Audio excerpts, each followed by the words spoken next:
multiple air defense systems engaged, with one F-16 pilot killed in action, and appeals underway for additional Western missile support. British law enforcement is investigating incendiary anti-Israel chants made at Saturday's Glastonbury Festival. Rap punk duo Bob Vylan reportedly led attendees in shouting "Death to the IDF" on stage. The Pro-Democracy League of Social Democrats in Hong Kong has formally disbanded amid what it describes as sustained political pressure. The move marks the end of the last major opposition party to dissolve since Beijing tightened its grip. Elon Musk sharply criticized the Senate's tax and spending package, saying it would destroy jobs and harm the U.S. economy. His comments come just hours after the bill advanced in the Senate by a razor-thin margin. The opinions expressed on this program are those of the host or guests and should not be interpreted as statement of fact. Independent fact-checking and corrections are encouraged. Well, let's correct here, that. Please.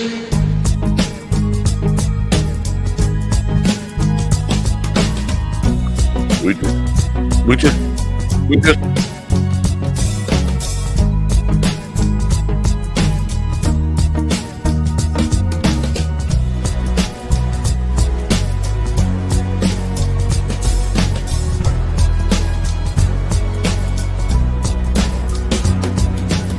Damn good coffee and hot. My dog is your mind's best friend.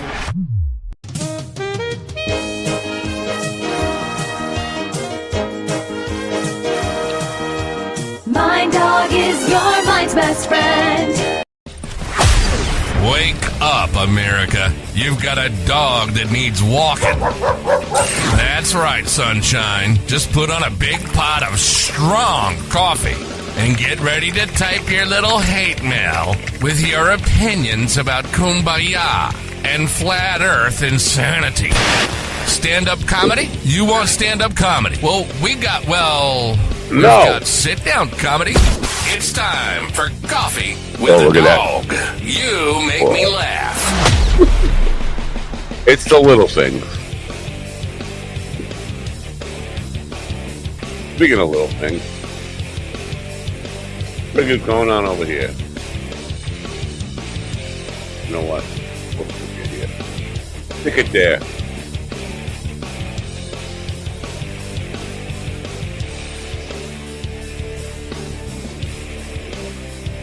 We're up and down, down and out.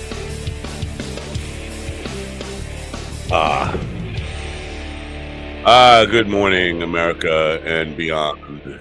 It is Monday, June 30th, 2025.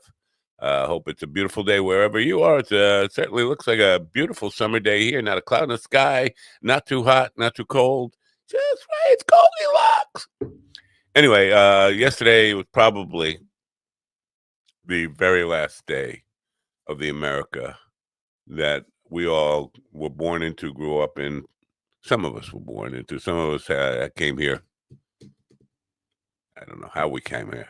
We swam across from Cuba to Miami, or we crawled across the desert. Whatever. Some of us took planes here from, I don't know, Ukraine. Anyway, it's the last day of that. Because this tax bill is going to pass today. This big, ugly, big, beautiful bill. Big, beautiful. It's going to pass today. And in it, the president of the United States, the guy who currently holds that position, gets the power to cancel elections for any reason he deems. It's going to cancel the election. If you don't think he's going to use that, at least in 2028, he might use it in the midterms. You don't know the man. You haven't followed what's going on. The No Kings protest should have happened yesterday. It should be happening right now. And the one good thing, the one glimmer of hope, Tom Tillis, who is a senator, Republican senator, North Carolina, he decided that, first of all, Trump was against the bill, critical of the bill. And Trump was saying basically he's going to primary him. He said, yeah, well, I'll beat you to that. I'm not going to run again. I'm deciding I'm going to retire. This will be my last term. And then he took to the Senate floor to talk about what a broken promise this is.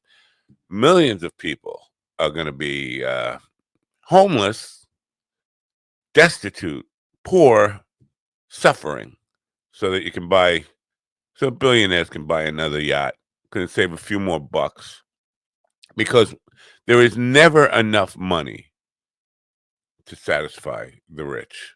And it's one thing that those people who are trying to make America great again, like America hasn't been great again for them, for acquiring their billions of dollars. They need more. They need more. And the way to get that is from the poor. And the argument they're making is, even if you taxed all the billionaires into oblivion, you could only run the federal government on that for a few days, because that's how much money the federal government spends. And that might be true, but consider how much. So the billionaires can't afford it. So let's make the poor pay for it. That's the reasoning they're coming up with. And Trailer Park Tommy and all these poor people are going along with it. It's really it's mind blowing. But bottom line is, we have a dictator. As of the moment that bill gets signed into law, Trump could do whatever he wants. Could cancel elections. And if you don't know that there is no way he's leaving office willingly, because it means, especially if the Democrats somehow took power again, it would mean jail. He would die in a jail cell. So here we are. Welcome to the People's Republic of America. That's what we'll go. Well, the People's Republic of America. It sounds like it might have some power to the people, but it really is just a dictatorship. Never thought it would happen. It happens. That bill's going to pass today. So we're going to be here trying to make you laugh today.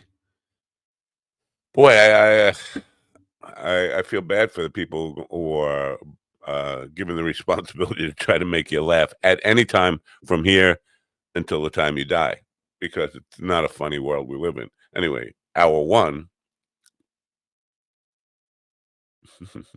Edith Meout will be with us. Edith Meout is one of the dirtiest names in the business, but one of the biggest hearts. And in hour two, Adam Freeman. Adam Freeman was with me.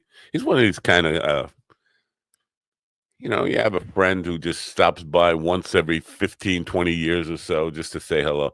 Adam Freeman was with me 5 years ago. I thought we had a great conversation. He was on the evening program.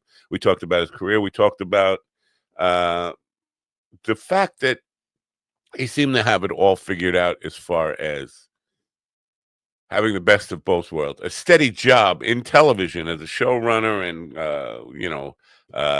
whatever they call that comedian who goes out and warms up the audience before the show starts, and the stand-up world. Now, you got your cushy little television job to fall back on, and you can travel the country doing stand-up. He'll be here with us today, and I'll say, what the hell, man, 5 years? We expect, I don't know, once every 6 months or something. Fluffer? GD said a fluffer. All right. Fluffer. I thought that was something else. I won't get into it. Anyway, Stephen is not with us here today. Stephen is imagining that the bank, or is using this as a lie and excuse, that the bank is interviewing him for the final time. And they're just trying to come up with a way to get out of having to hire him. I know. I mean, take one look at him. He comes in a T-shirt and his hat backwards, his head smelling like Amish potatoes. Anyway, so Steven's not going to be with us, but we do have the other guy. I can't remember his name right now, but we'll play this commercial for Steven as if Steven was here, and then we'll say hello to the other guy.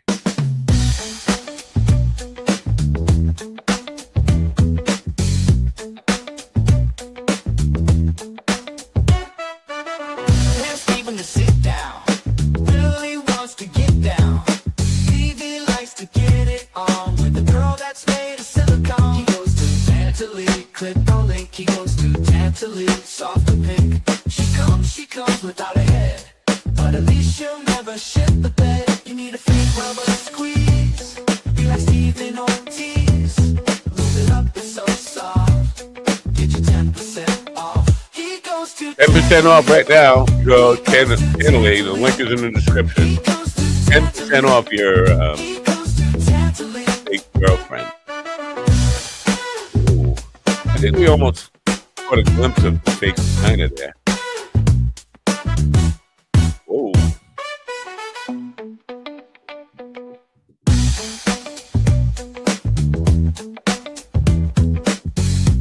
I would love to be able to forward this to the bank manager who's about to interview Stephen. Here he goes. Ladies and gentlemen, in the room with me right now is the other guy. Good morning. I love that movie. I love that movie. Actually, it's The Other Guys. Well, I've seen that movie like over a dozen times, and I still think it's funny. Not familiar. Oh, The Other Guys. You might even be smart enough to enjoy it. It's a very good movie. No, that's what I'm saying. You might be. I'm just saying. I'm not saying you are. It's good. It's a really good movie. I really enjoy it. Oh, look. On the road again is look at that. He's got a shirt on, ladies and gentlemen. But your head does still smell like Amish potatoes. I smell like sandalwood and fucking amazingness. So now you're deluding yourself that you're actually going to get this job. I just want to know, what are you going to be doing? Are you going to be just counting money all day? Is that your job in the bank? Count the pennies. Go over in the corner, count the pennies. That's your job. Retail banker at first, and then go over in the corner and choke on the pennies. Oh. Yeah. Just don't try to stick one in the outlet. And Penny's not going to like it. She's going to say, "Why is it me? Why can't you miss the nickel?" I'm going to sniff all the singles. What are your job? What's your job? Oh, sniffing the singles. Doesn't have it yet. Yeah, it's just a retail banker, so just a bank teller for now, and then whatever is above that eventually. Yeah. Bank teller? Oh my God! Excuse me, lady. Oh, you're a fucking ugly lady, aren't you? Well, I'm sorry. But sniffing the tears was a band. Sniffing the singles might be a good idea for a band name or a. That sounds like a band name. Yep. I didn't get to do this because Fat Steven. He popped his head in mid breath. It ruins everything. I know. Just like being born. Right, Good morning, America. MindDogTV.com. In life, you can either let people drag your name down, or you can name your drag. My drag name is Jack Meoff or Chastity Belt. Jack Meoff. Yes, but order your drag name book. Drag name book from MindDogTV/merch. Ugh, there's a hair.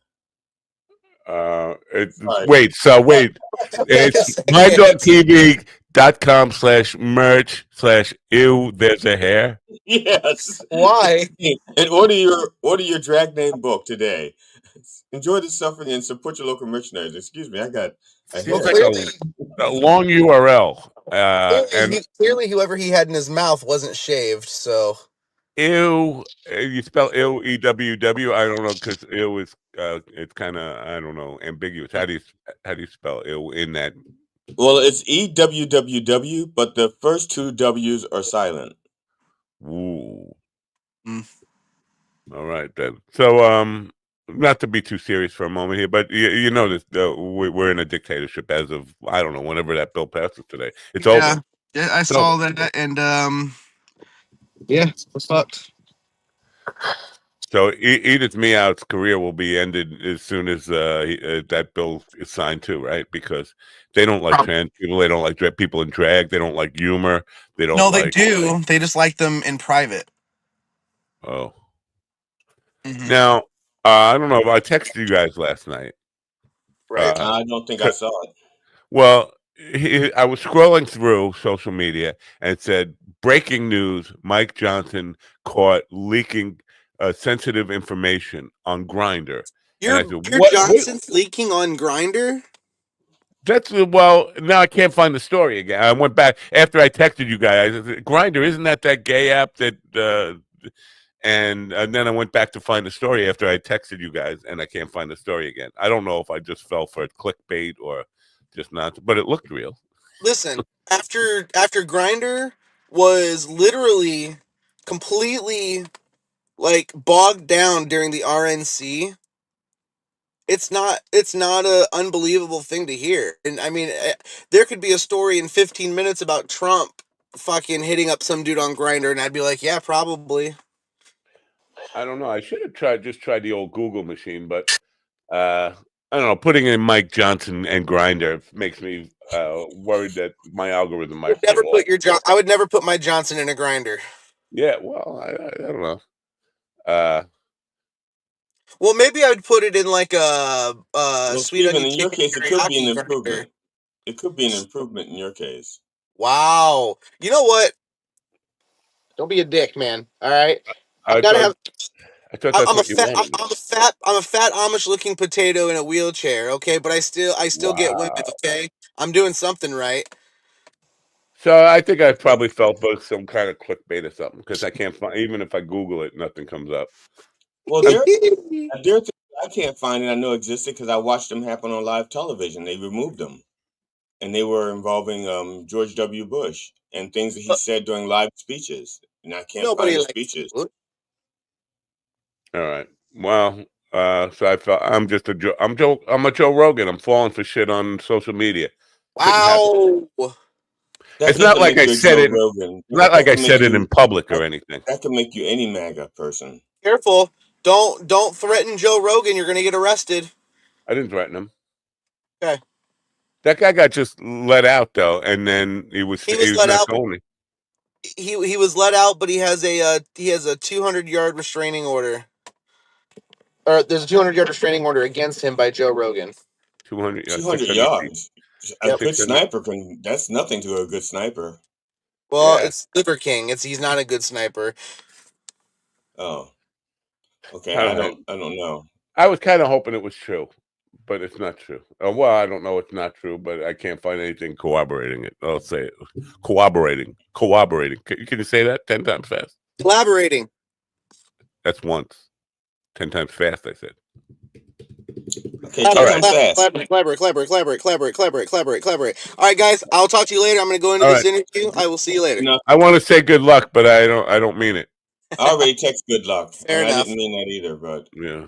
All right, get out. You sound like you want to die when you text like, "This is my final interview. I'll never have another one ever." All right, get out of our room. Get out, you fat Amish potato. Good luck, dude. No, don't. No. Bad luck. He can't let himself out. I think he's stuck. I think he's stuck. See, that's what happens when you put your meat in the grinder. All right, I'm getting him out. There he is. I don't know what's up with that. How was your weekend? Did you have a weekend? You had a weekend? I had a productive weekend, I think. What's the day? Monday. It is Monday, June 30th, 2025. So either Friday or Saturday, I put the gutter guards on the rear part of the house. That must have been Saturday because I was going to do the front yesterday, and I don't know what stopped me. I don't remember. I don't know if it just got too hot or what. But today I'm going to do the front gutters after the show. Oh man, see, this day was going so nice until you happened to say gutter guards, and now I'm in a bad mood. Yeah, and I practiced, and I started working on my set for for 19. I started practicing it last night. And when I went to practice it Saturday night, and the power cord for my effects pedal is broken. My power cord, so I had to order a new power cord. Sounds like only to find out that the credit that I had on Amazon, they used to give me Amazon Prime, which I didn't ask for, and so my credit is gone because it's been like a month. They took like $16 a month out until the credit was gone. So now I actually have to pay for my pedal and try to get my money back from Amazon. It's the saddest story I ever heard in my life. It should be. It should be. It sounds a little bit like what the hell? Oh, she's back. It sounds a little bit like a Willie excuse because you could just go to like any kind of. You could go to Walmart and get a adapter that will adapt to any kind of like 9-volt, 12-volt. I have one of those. All right, there you go. So you should be able. The thing is, I have to find. The thing is, I used it for one device You for so left it long. in. I know in the No, airport. I guess you three I have the days you were plug. there. I have the plug and everything, but it comes with like 6 adapters. And I haven't used those adapters in so long. I don't know what little bag, and I put them in like a little plastic baggie and put them away so I wouldn't lose them. So I lost them, but they're together wherever they are. That's nice. In a Yeah, baggie. I would yeah, call your local drug dealers because they probably. What are these yeah. things? Yeah. See, so I am not the Willie that you think I am. I didn't think you were a Willie. I just said the excuse was a Willie excuse. No, The so reasoning you were yeah, putting in there. I did look for that, and I'm still looking for it. But here's the deal: the new adapter should be here this afternoon, and I'm still looking for the my other pieces, and so I will probably get the new one before I find the old ones. What do you need effect? What effects do you use? It's just a mild distortion. It's just a mild distortion to cover up a little any Just sloppiness poke a that. hole in the speaker. Oh hell no! Then you got your mild distortion. No, Welcome no. to Very You Bad also can't Distortion. fix that either. Right. You Oh, can't undo it. sure. Can you just put a little tape over the hole? And mild distortion, there's also one song that actually has like for the refrain a very, very dirty build. It's just like a bridge, and it's very distorted. Very so One time I got called a genius. And obviously, I have a problem with the word genius, and I am certainly no fucking genius. I'm closer to imbecile than I am to genius. But one time I showed up for a gig at a pizza place, uh, and I forgot my reverb. I had no reverb, no effect, and I didn't, dry vocals. It was like killing me. But the place they wanted me to set up was right by these glass doors. So I rigged the glass doors so that they were angled together, and I got this nice kind of banging between the glass doors before it went into the restaurant, and created my own sort of reverb that way. And one guy came up to me and told me, that's actually kind of genius. I said, no, it's just desperation will yeah, make you do yeah. things like that. No, Well, I think so we should bring Edith in, and we can talk about our MacGyver moments in music after the guest. fine. You wanna introduce Edith? What is Kyler Fagan? Who is better known as Edith Meout, has one of the dirtiest names in the business. Really? I don't know. I think maybe there was a woman who had the C word in her name, but one of the Answer? kindest hearts. Like Alita Crunt or something. Oh, okay. She owns a little of Kalamazoo. She owns the title a little. She owns the title of Kalamazoo, Michigan's most positive stand-up drag comic. Let's say hello to Edith Meow. Edith, good morning. Good morning. How's it going? Wow, you went out of your way in the morning. I mean, God, it's hard enough. Oh, this? I woke Yes. up Oh, like that. this. Just wake up like that. Yeah. By chance, because you're in Kalamazoo, Michigan, are you affiliated with the Slaptail Squad? I am not. Wow. Are you aware of them? I have heard of them, yeah. Oh, okay. I dab so like I kind of travel a little bit everywhere. So I kind of like dabble in Kalamazoo. The less people know me, the better sometimes. So How much work is this drag thing that you got? I mean, it looks like it probably takes hours. It would take me years or decades to do every time I want to do it, and I don't want to. It just kind of depends. So like when I first started, it would take hours upon hours. Like I would get stressed out, wipe it off, do it again. I lied. I did get ready this morning. This one took about an hour and a half. That's dedication, brother or sister or whatever. No, I can't say brother. I have to say sister. Right? Or is there an in between something? I'm personally one of those people. You can call me whatever you want as long as you don't call me late to dinner. Alfred. Alfred. No. So now, how long when did you start doing the drag thing? So I've been doing drag since 2018, and then I started doing like stand-up open mics as like my boy self in 2014. Wow. Yeah. Is any I don't have what's the word I'm looking for? Any negative reaction to what you do? It's kind of like hit or miss, I would say. So like, obviously like the idea of drag is like the lip syncing, the dancing, and whatnot. So sometimes I do rub like other drag queens the wrong way because like I can't dance, but I can lip sync. Anyone can do that. Well, not, but you know what I mean. So like, because I don't always like do like, choreography and all that stuff, people see it as less than, but like I do still take time to like, write my jokes. I journal every day and things like that. A lot of, I will say, comedians just get it right away. So it's never been like an issue. Like when I'm doing like festivals or like open mics or anything like that. There's a new bar or a new comedy club opening on the east side that I try to go to. And they said, our owner's conservative, so no thank you. And I said, whatever. So wow. This morning I saw a clip of Arnold Schwarzenegger. It was an AI clip. Arnold Schwarzenegger doing "Somewhere Over the Rainbow" is Judy Garland in Wizard of Oz. Not Wizard of Oz. Wizard of Oz. It is the Wizard of Rainbow. Yeah, Wizard of Oz, Dorothy, and the new one. For some reason, I thought it was a whole different movie. But Unless you're thinking the time that she did it with Mickey Rooney in one of those dozen of movies, which never happened. Listen, I'm shot. We know that, but it's just interesting to see that combination on Arnold's face on, and it looked really well. Are there inspirations for you? I mean, because I had a lady on who was a professor of gender studies, and she was talking about the history of drag in theater and all that, and all the great people like Milton Berle had. I think Mae West was his number one inspiration. Do you have those kind of inspirational artists? Yeah. So I actually there's like a lot of like layers to it. So like the reason I got into drag, sad story quick, is my grandma had passed away, and so like it was kind of like a way to like reconnect with her because like at grandma's house I could do what I want, I could play dress up, I could be different, and it was never a big deal. So it's just kind of a way to like do that. So like that's where like a lot of my like older like corny sense of humor comes from, is my grandma. But like in terms of like drag, I really enjoy it. I'm a big fan of like obviously like local talent. Here in Kalamazoo we have the Cunty Kittens. And then I have really good drag friends like Cherry Poppins, Ear to Beast Syndrome, which is the B stands for bowel.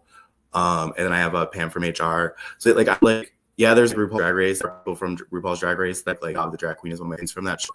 But I try to like look at local talent, because like at the end of the day, like RuPaul's Drag Race is like just a TV show, and like so it's heightened where it's like not everyone, like clearly looking, not everyone can look like a woman.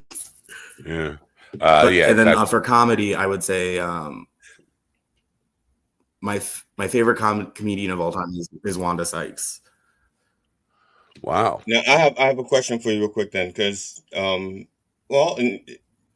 sometimes men come into the I guess the realization that they either want to do drag, or that even if they want to just even if they just identify as women, at some point they have to learn to do makeup and find a makeup that's flattering. Now it's totally different in drag, because drag you're going over the top, and some people confuse that, because I've seen guys who identify as women and they're just starting out their makeup, and it's like they start with drag and they start to work toward making themselves like womanly, more subtly attractive, And so I'm just curious, what was your learning curve to find out what your style was going to be, how you were going to look?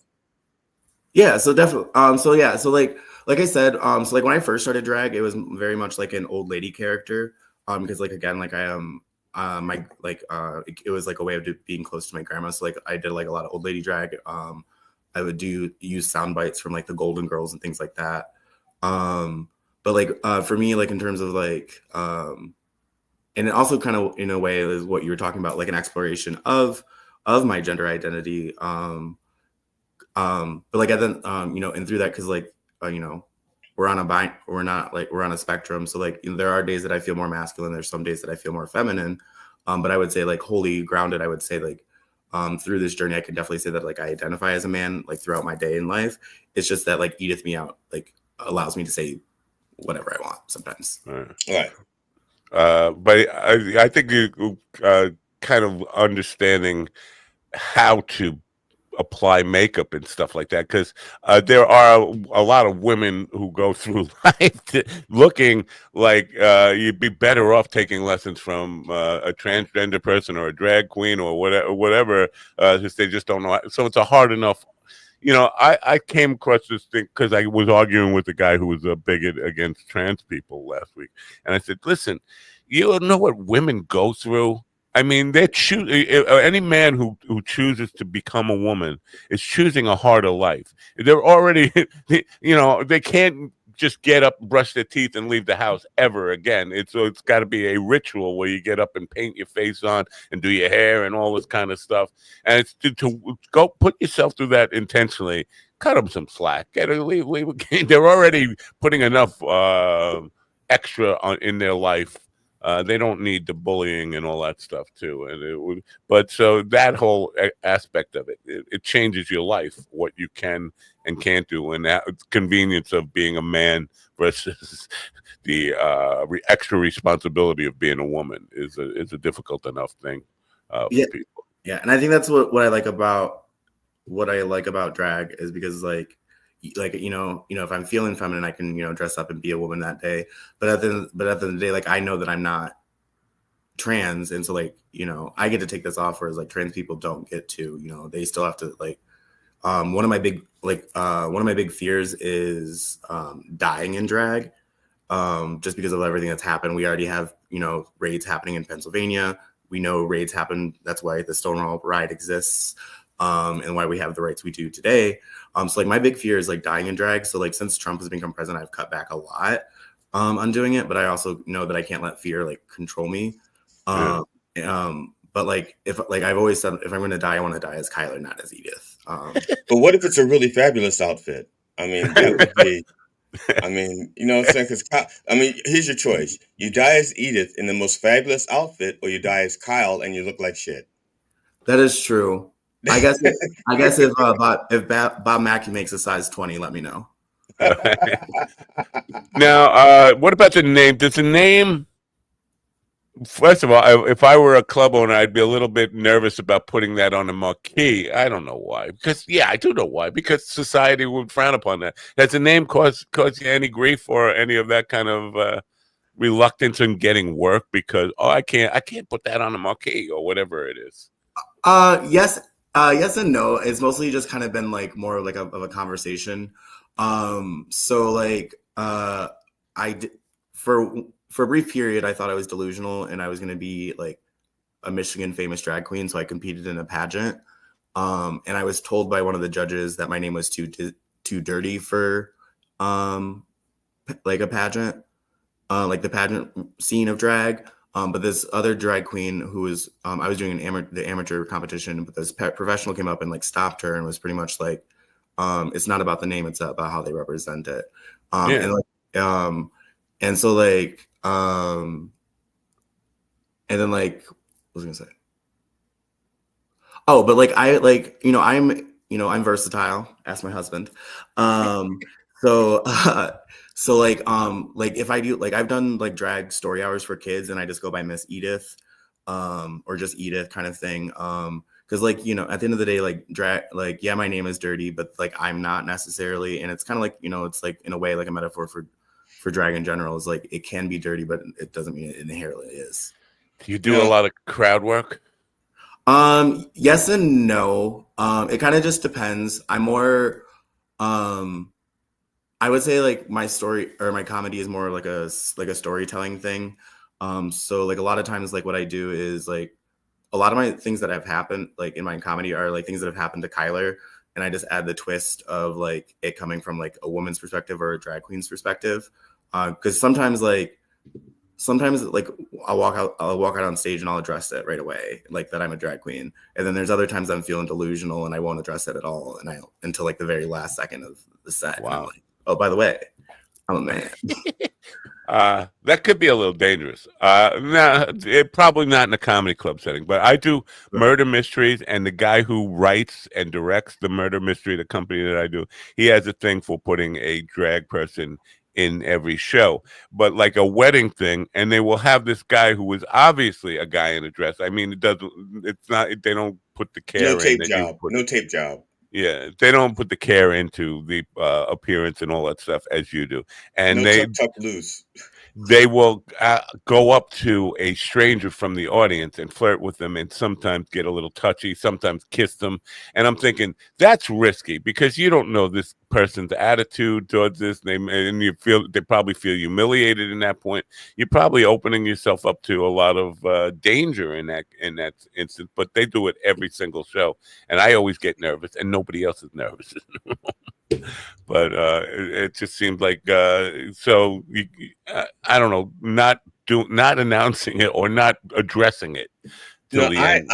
I sang Happy Birthday. Well, I was performing on stage, and while I was performing on stage, I became a female character during my set, because there was a person in the audience who had a birthday, and and beforehand they said, "Would you sing Happy Birthday to my boyfriend Steve?" I went, "Sure," and they didn't know I was going to change, before their very eyes, and so I did this, and I became Marilyn Monroe, and I'm not buying it.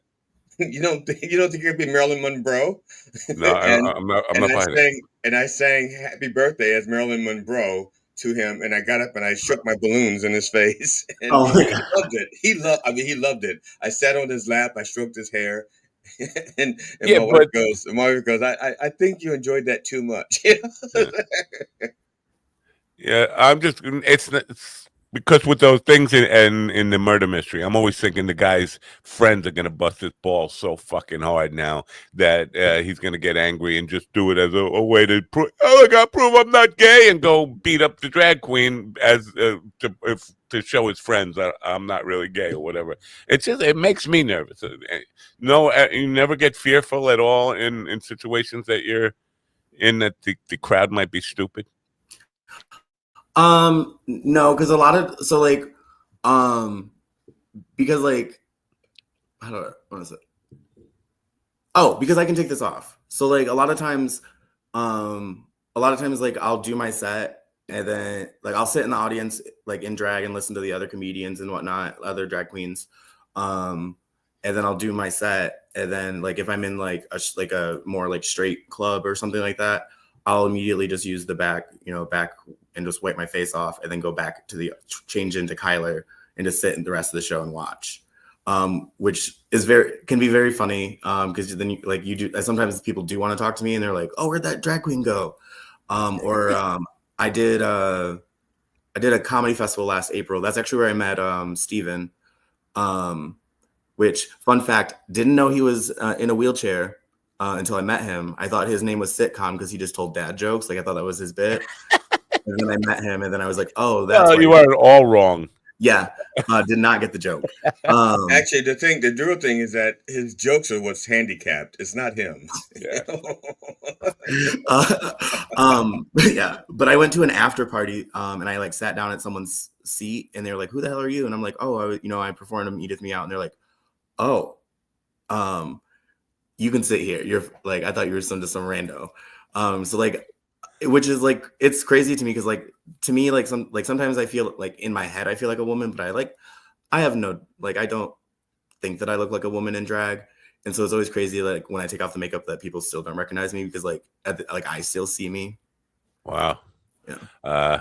Now, comedians, when they're first starting out and throughout many formative years, struggle financially. Now, that's one thing, but you'll probably have quite an expense on top of for all the makeup, jewelry, attire, and all that stuff. Do you go a lot of like thrift store? Is that how you kind of economize the act? It's got to be more expensive than most comedians who just will go up in blue jeans and grab a microphone, right? Yeah. So I kind of like divide how I do drag. So like if I'm doing like a gay club and I know I'm going to be lip syncing and stuff, I will I will spend a little bit more money on that because it's like expected. But like I'm already aware people eyes are on me, like, because I'm in drag, like if I'm at like a normal like stand-up club. So like this right here is just, you know, a beautiful, lovely like caftan. And that's what I'll usually wear for like comedy, is like something flowy and whatnot. Because I do not like tucking. Because if you tuck, then you're not ready to fuck, and I'm always ready. So like I'll wear anything that's pretty like loose and flowy, so that way like that it is what it is. And like jewelry, like yeah, I'll get it like Goodwill or whatever, or just order like just a bunch of random costume jewelry on Amazon. But like when I do like pageants and stuff, like that is like when it gets expensive. Wow. It just, Matt, you just cut now, because you know the Reverend does his shows, The Blessing and Blasphemy, and you're just talking about how Edith could go to Goodwill to get secondhand stuff. The Reverend can't go to Goodwill and get secondhand dildos and sex dolls. He's got to buy everything new. I mean, I'm sure there's a website somewhere if they're looking hard enough. Yeah. But do you want to buy secondhand dildos and Yeah. sex dolls? Wow. Well, you could go to Tantaley and get 10% off. I'm more of a Temu kind of person, because you never know how big it actually is when it gets here. Yeah. Kalamazoo's most positive. Now, obviously, the title is tongue in cheek. Positive stand-up drag comic. Are there? I mean, obviously, small markets probably less, but I don't know any other. I know trans comics, but drag queen comics, I don't at this point. It used to be in the 50s and 60s, in a much more judgmental time and a much more prohibitive time. There was a lot more people doing comedy in drag. I don't know of anybody other than you doing it. Is there competition? I would say it depends on how you look at it. Because like, you know, with drag, like when you're like drag queens are hosting, you know, being the MC for the night, you know, they're doing crowd work. They're doing crowd work, they're interacting, they're making jokes about like the other performers, the audience members, they're doing games and all that stuff. So definitely takes like, there is definitely like a stand-up comic aspect to it. But then like a lot of like RuPaul girls like do stand-up, like Bob the Drag Queen has her own stand-up special, Jinx Monsoon, I believe, I'm blanking on her name. Monet Exchange, and then like there's like a multitude of people, of drag queens that are funny, but they don't consider themselves comedians.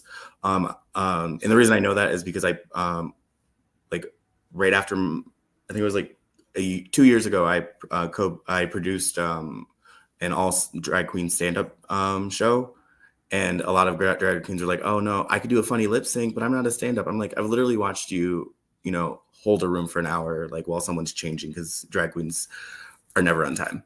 Yeah, we've with my band, we've opened up for a number of female impersonators, which is a whole different level of drag queen, because they pick like one, like Diana Ross or Cher or whatever, and come out as that personality, and they never do anything really beyond that one person character. So that's a whole different genre of drag entertainment than you do, because you are telling jokes and stories, and so you're not copying somebody else necessarily, going out there as an impersonator.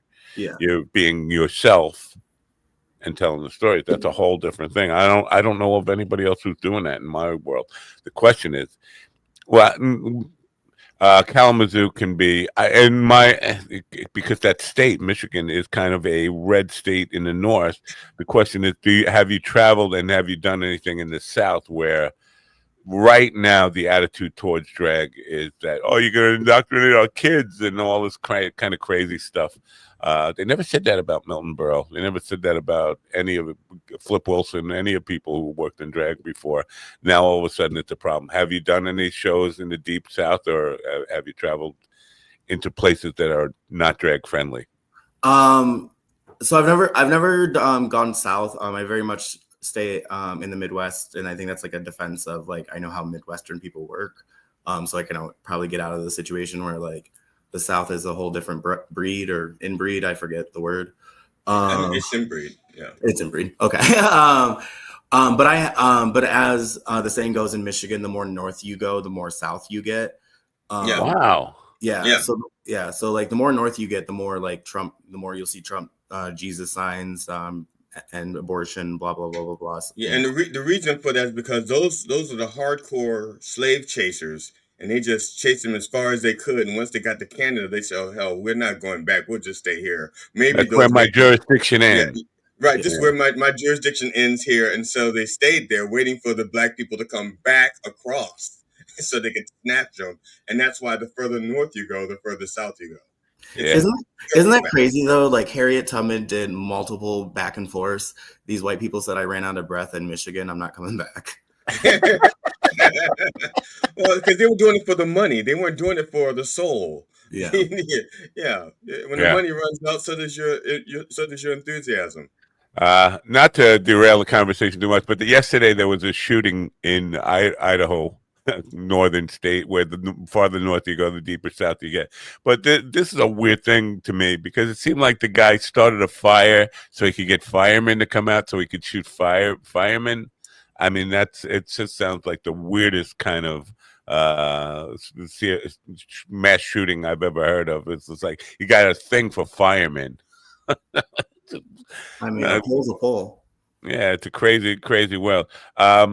So now, what about other comedians? Do they, like in the green room, and everybody is supportive and open to it and get the joke, or do you get some people?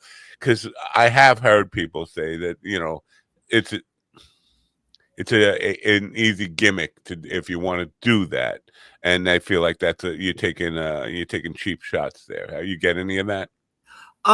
Honestly, I would say no, because I feel like with comedians, especially because I feel like we all get it. We're all trying to do the same thing. We're all just trying to make people like, obviously there's people that want to be famous, want to have their HBO special, their Netflix special. But at the end of the day, like we're all just here to make people laugh. And so I think as long as, and because it's not just like a gimmick, like it is like, obviously it's a gimmick. But it is something that like I've worked on. So it's not just like, oh, I'm a lady in a dress and that's what's funny. It's like what I'm saying is also funny. Yeah, it's not like anybody could do. If I could put on a dress and go out there, but I'm not necessarily going to get. They might laugh at me for my lame attempt at it, but I'm not necessarily going to be able to make people laugh and entertain them for more than 30 seconds before they figure out this dude's not. He's not a comedian.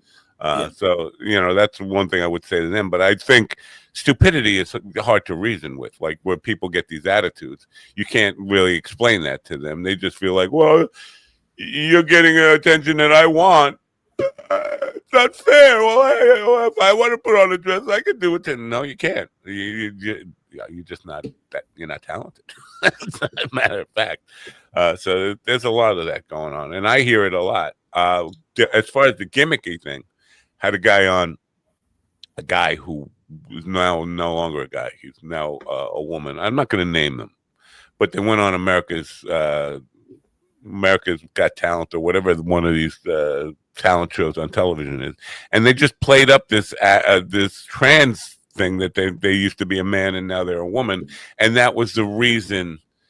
Sensationalizing it. That's the reason they got through the audition. That's what, and they take advantage of that. I think you're doing a disservice to not you. I think no. I'm just saying. I don't. It's also possible that they didn't do it that way. That they actually got on the show because they have talent, and America's Got Talent people said, "Let's push this aspect." No, absolutely. You're absolutely right. But you're still being used in that. Oh, in yeah, that way. yeah. And there's also because I'm the only reason I'm being because like my comedy resume does not say that I used to be a stripper or that I used to be a minister. And when I was talking to Big Rich, who says he got on dry bar comedy because they saw that he was a former minister. Right. And so I was like, shit, you mean I've been like playing down my past just because I want them to focus on what I am today? And I could have actually said, hey, I used to be a minister. I used to be a stripper, which. Yeah. So my stupid because I'm not going to strip or minister as a comedian right now.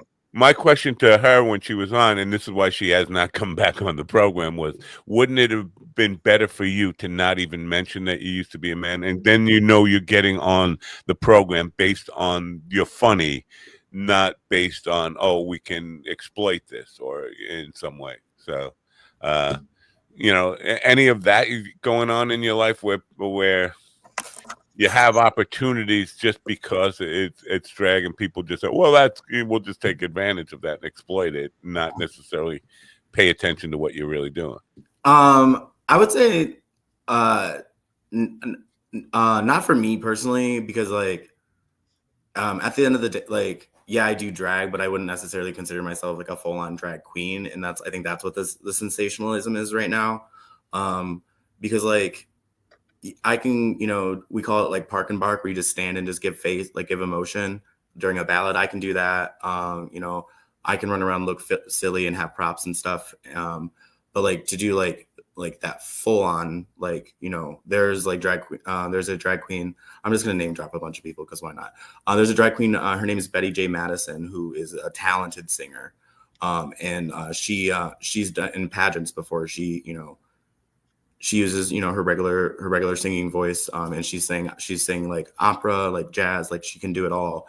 And so I think I don't personally know for her, like, but I could see definitely where that is like that could be used as a gimmick, because like it's like an actual talent. But like with like comedy, like, with open mics, anyone can go up, or like with shows you have to like put a video in anyways, so they already know. And then like with the climate in America, I am always upfront that I'm a drag queen or like a drag comic, just so there isn't any issue. Because if there is going to be issues, or it's like, it's not an issue if you have an issue, because the issue is if you have an issue, I'm not going to work with you, because I'm not even going to try to argue with you, because it's pointless. Yeah.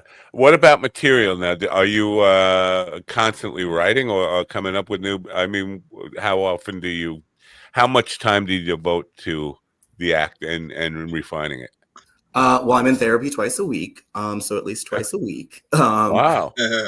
But seriously, but yeah, I am in therapy twice a week. So that's where like I talk about a lot of stuff, and then I usually journal afterwards. I don't like. I'm a big I'm an emotional person, but I don't like to see other people cry. So like recently, I saw my therapist started crying when I was talking, and it made me uncomfortable. So I started telling her a joke, or like I slid in a joke to make her laugh. And so like that's just kind of like, so I'm always making a joke because I always like want people to laugh and be happy and stuff. And I think that just comes from like not being happy most of my life. Yeah. Tell me about now. This is really derailing the conversation, but this whole therapy stuff. Do you ever find yourself like out of things to tell the therapist, and now because you're an entertainer, and I find this to be true of a lot of entertainers who get into therapy. They want to entertain the therapist because you know what, I feel like we've gotten to the point now. I've expressed my pain, I've expressed my trauma, I've expressed everything I can, and now we're still here. Let me try out my act on you, and they don't even know in some way. Do you find yourself wanting to entertain the therapist? Not necessarily. I just don't like want her to be sad, because I'm one of those people that like, I'm all very much about empathy, but I'm not a big person for pity or sympathy for myself. And so like I don't like other people being sad for me. So like I'll make jokes like when I notice like she's starting to get off. But like I pay, I do have insurance, but like those copays are expensive. So I'm definitely like, when I'm there, I'm doing the work. It's like afterwards I come home and I journal, and that's like, okay, I've talked about it and it's no longer sad. How can I make it funny and tell someone else about it? Very cool. Now this person might be able to give you some opportunities. Slaptail Squad is John Beavers. He's from Kalamazoo, Michigan. He's a show producer and comic himself. He says, where do you do comedy, and how did you hear about Mind Dog? You might not want to answer that second one just yet, because him and Steven, they don't love each other. Well, they do love each other, but they don't act like they love each other. So he might get abusive if you tell him that you've heard about the Mind Dog from Stephen Ortiz, which I just yeah, that's right, man. Tell Tell Edith not to mention it as you're No, mentioning it. I know what I'm doing. I'm just being silly about this. But where do you do comedy? He does it. She does it in Kalamazoo, Michigan. I don't know if we've discovered this, covered this, but the title of Kalamazoo, Michigan's most positive stand-up drag queen. So yeah, I do. So I pretty much I run with the notion of Kyler by day, Edith when it pays. So I will literally, I will always do like, if I have the free time, that's when I do open mics, or like I really want to work on something, I'll do open mics. But like if someone's paying, like I'll go wherever, I don't care. In Kalamazoo, places I've done Kalamazoo in drag in Kalamazoo or comedy in Kalamazoo. The first time I ever did comedy in 2014 was at Louis Trophy House. I was able to somehow sneak in before I turned 21 at Shakespeare's comedy in the lower thing. There was there's been like I've been to multiple breweries like Valhalla, Gravity. I think it was called Gravity, but I think they closed. So like it just kind of just depends. Tonight, I actually have a show in Grand Rapids, Michigan, at the Comedy Project. For their comedy outlet Mondays. So I'll be doing that tonight at 7. All right. Now I don't have any links for you. I did Google trying to find a website and stuff, and now you screwed up my algorithm completely, because when I put in Edith Me Out, you would be maybe you wouldn't be surprised at the kind of results you get with that. So I don't know where do we send people to find out more about you and where you're performing? The Facebook page? Do you have a website? I don't know. Yeah. So so like I'm very low key. But people can follow me on Instagram at literally just at Edith Me Out. If you Facebook me, you can search me by Edith Me Out or Kyler Fagan. And you can find me there. Those are really kind of the big two things that I use like to post like when I'm doing shows and whatnot. I will say lately my Facebook, if you like a good cry, I've been writing because I do journal like not funny stuff sometimes too. So I've been posting like little like personal like stories and journeys as well on there. But yeah, that's GD loves a good cry. Don't you love a good cry, GD? I don't have any mirrors in my house, so I don't cry. All right. And I will cry because I will feel bad for all of the other men that aren't as beautiful as this. So me? Me. Yeah, all those men on this beautiful. I go, why are they suffering? I don't understand why they have to suffer. Why can't they be this beautiful? I don't really consider it suffering. Listen, being ugly has its perks. Well, you get seats on a bus. And matter of fact, on the airplane, you get the whole row. So right. Anyway, but it is important.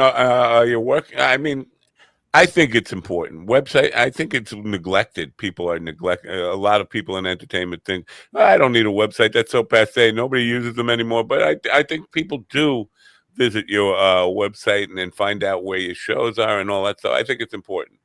So. Yeah. I would say for me, the only reason I don't is because like, I would say that like I have very little desire now at this point in my life to like be famous, whatever that means for me.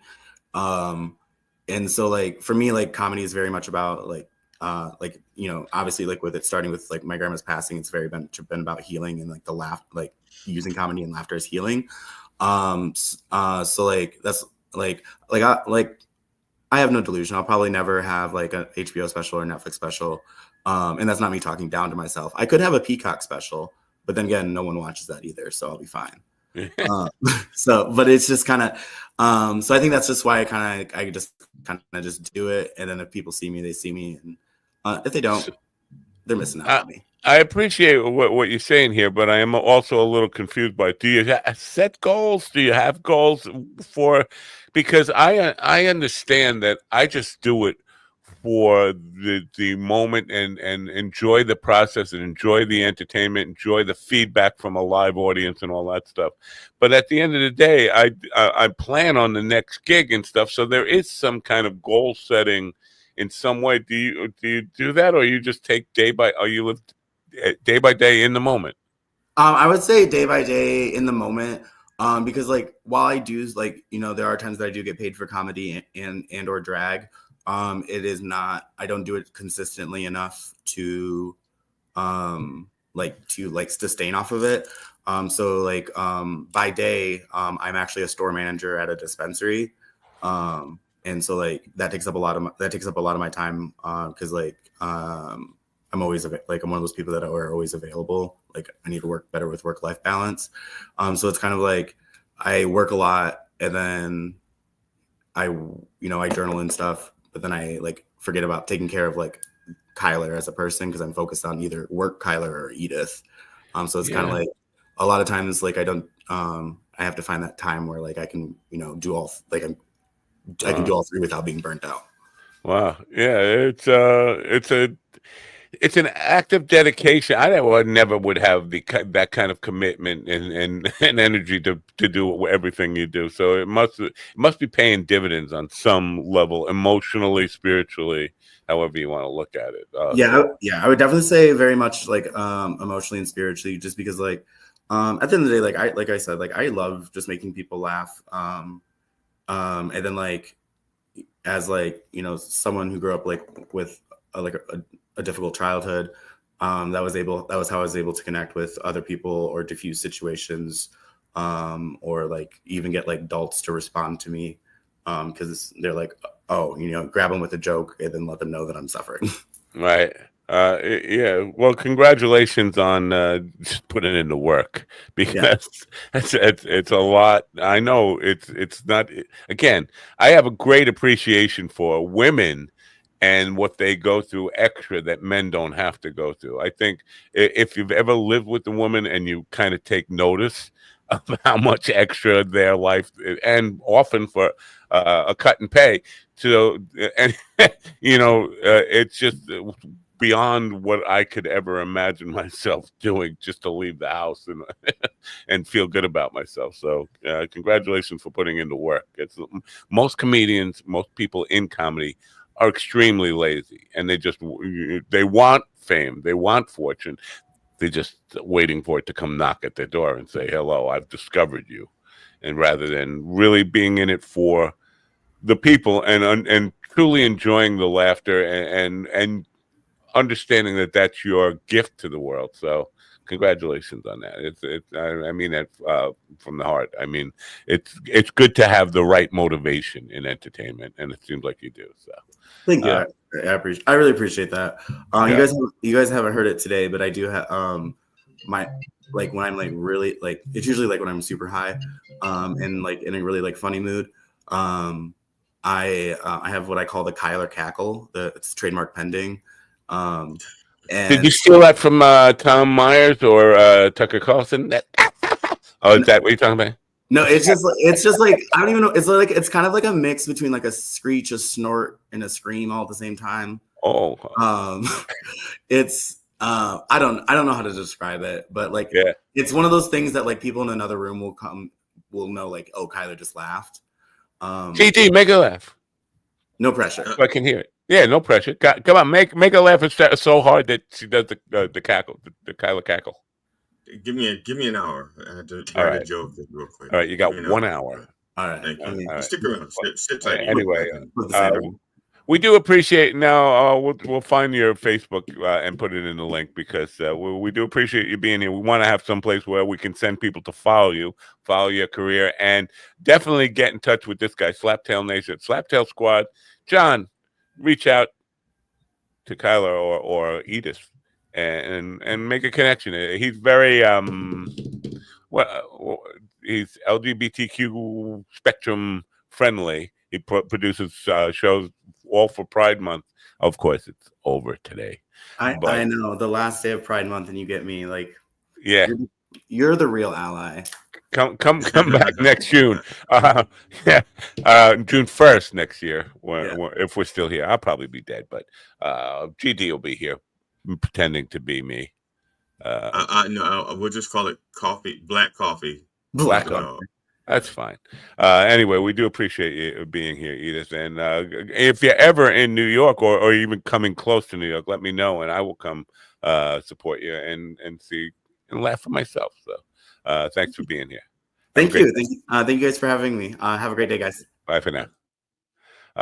We should do news. I know Adam's already in the background waiting. After 5 long years, you got here early. Adam was here. He's out. He's out. Maybe he's not so direct friendly. No, of course he is. Of course he is. Anyway, I'll do news and then we'll come back and hopefully Adam will be here. Right? Sure. The Pro-Democracy League of Social Democrats in Hong Kong has formally disbanded amid what it describes as sustained political pressure. The move marks the end of the last major opposition party to dissolve, since Beijing tightened its grip following the 2019 You mean protests. 1989? Members say continuing in the current climate would risk arrest under the national security law. The disbandment is likely to further reduce political plurality in the city. Observers say Hong Kong is now left with virtually no organized pro-democracy parties. Chris Anderson reporting. British law enforcement is investigating incendiary anti-Israel chants made at Saturday's Glastonbury Festival. Rap punk duo Bob Vylan reportedly led attendees in shouting "Death to the IDF" on stage, prompting outrage from the Israeli embassy and festival organizers. Police are reviewing video footage to determine if public disorder or hate crime laws were violated. Organizers issued a statement affirming opposition to all hatred and noting they are cooperating fully with authorities. Benjamin Wright reporting. Russia launched its largest aerial offensive on Ukraine overnight using more than 500 drones and missiles. Joseph Eckerson reporting. Ukrainian forces report multiple air defense systems engaged with one F-16 pilot killed in action and appeals underway for additional Western missile support. Missile strikes targeted residential areas in Kharkiv and Zaporizhzhia, triggering temporary blackouts and emergency response efforts. This is the latest news headlines. Do they have to talk like that? Whoa, what happened? I got dark. Y'all got dark? A Kansas sheriff's deputy and a suspect died in an exchange of gunfire following a fireworks complaint. The call to a rural neighborhood escalated when officers encountered an armed suspect late Saturday night. Both the deputy and suspect were killed in the ensuing confrontation, while other deputies responded to contain the scene. The Kansas Bureau of Investigation has taken over the inquiry and expects to release preliminary findings soon. Kyle Norris reporting. Lightning strikes injured at least 20 people at Lake Murray in South Carolina over the weekend. Hundreds were caught off guard by sudden thunderstorm activity during a holiday gathering on the water. Emergency responders report no fatalities, and all injured individuals are receiving treatment at local hospitals. Park authorities remind boaters and swimmers to heed weather advisories, especially during summer storms. State officials are reviewing safety protocols to prevent future incidents. Kevin Sanders reporting. Elon Musk sharply criticized the Senate's tax and spending package, saying it would destroy jobs and harm the U.S. economy. His comments come just hours after the bill advanced in the Senate by a razor-thin margin. Musk's tweet added pressure on moderate Republicans weighing whether to support the legislation in upcoming votes. Senate leadership is now scrambling to shore up the remaining votes ahead of floor debate. Some GOP lawmakers are now reconsidering their positions amid the backlash. Lawrence Keller reporting. And that's the latest news headlines with Alan Edwards. We have Facebook.com/Kyler Fagan now in the scroll there if you want to follow Kyler Edith. /Edith. Don't /Edith. That would be terrible. Somebody messing with my lighting here.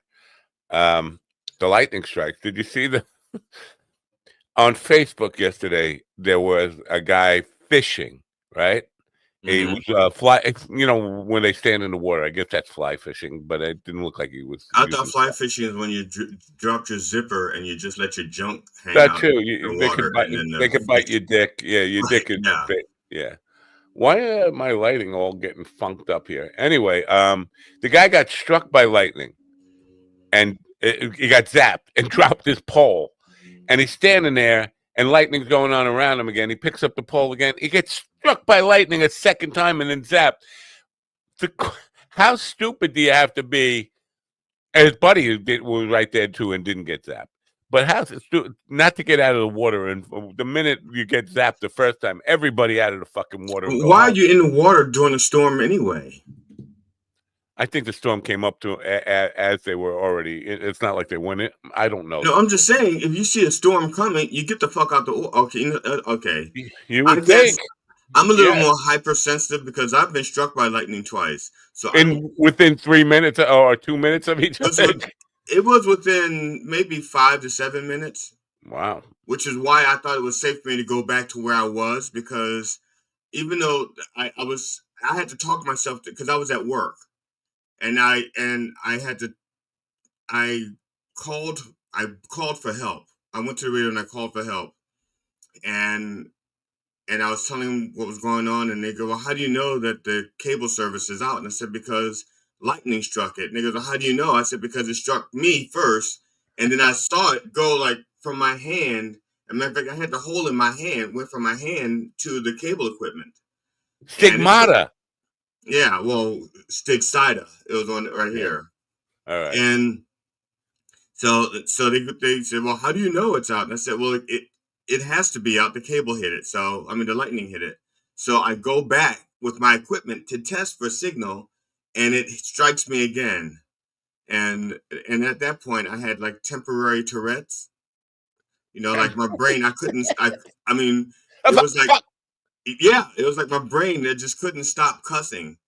And I don't think no, that's called ouch. by the time, because I'd already called for help after the second strike came, a friend of mine who was in the area showed up to help me, and I was like, he got mad at me because he says I cussed him out, and he goes like, "I'm your friend. I came here to help. I don't have to take this kind of fucking abuse from you," and I couldn't stop it.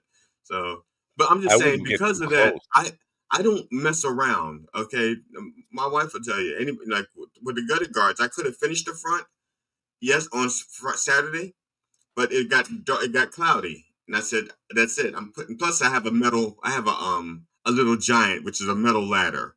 So I said, "Let's fold this up." I thought you were gonna say I have a metal plate in my head. No, I have a little giant. Those are metal ladders. So I'm not getting up and making myself the tallest thing with a metal ladder during a storm. Not happening. Wow. Yeah. So I'm a little bit oversensitive. When people get struck by lightning and they're doing stupid shit, they don't get any sympathy from me. Right, the guy got no sympathy for me, but standing in water is beyond. I mean, let's get the best possible conductor we can find here. Right. And his friend that didn't run away when he got zapped. Well, somebody had to catch it on camera. Yeah. Well, no, that's not even the guy holding the camera. So there was a third person there, or the camera was just on a tripod. It's very weird. The whole friggin' thing, getting struck by lightning. Maybe they were okay. Hear me out.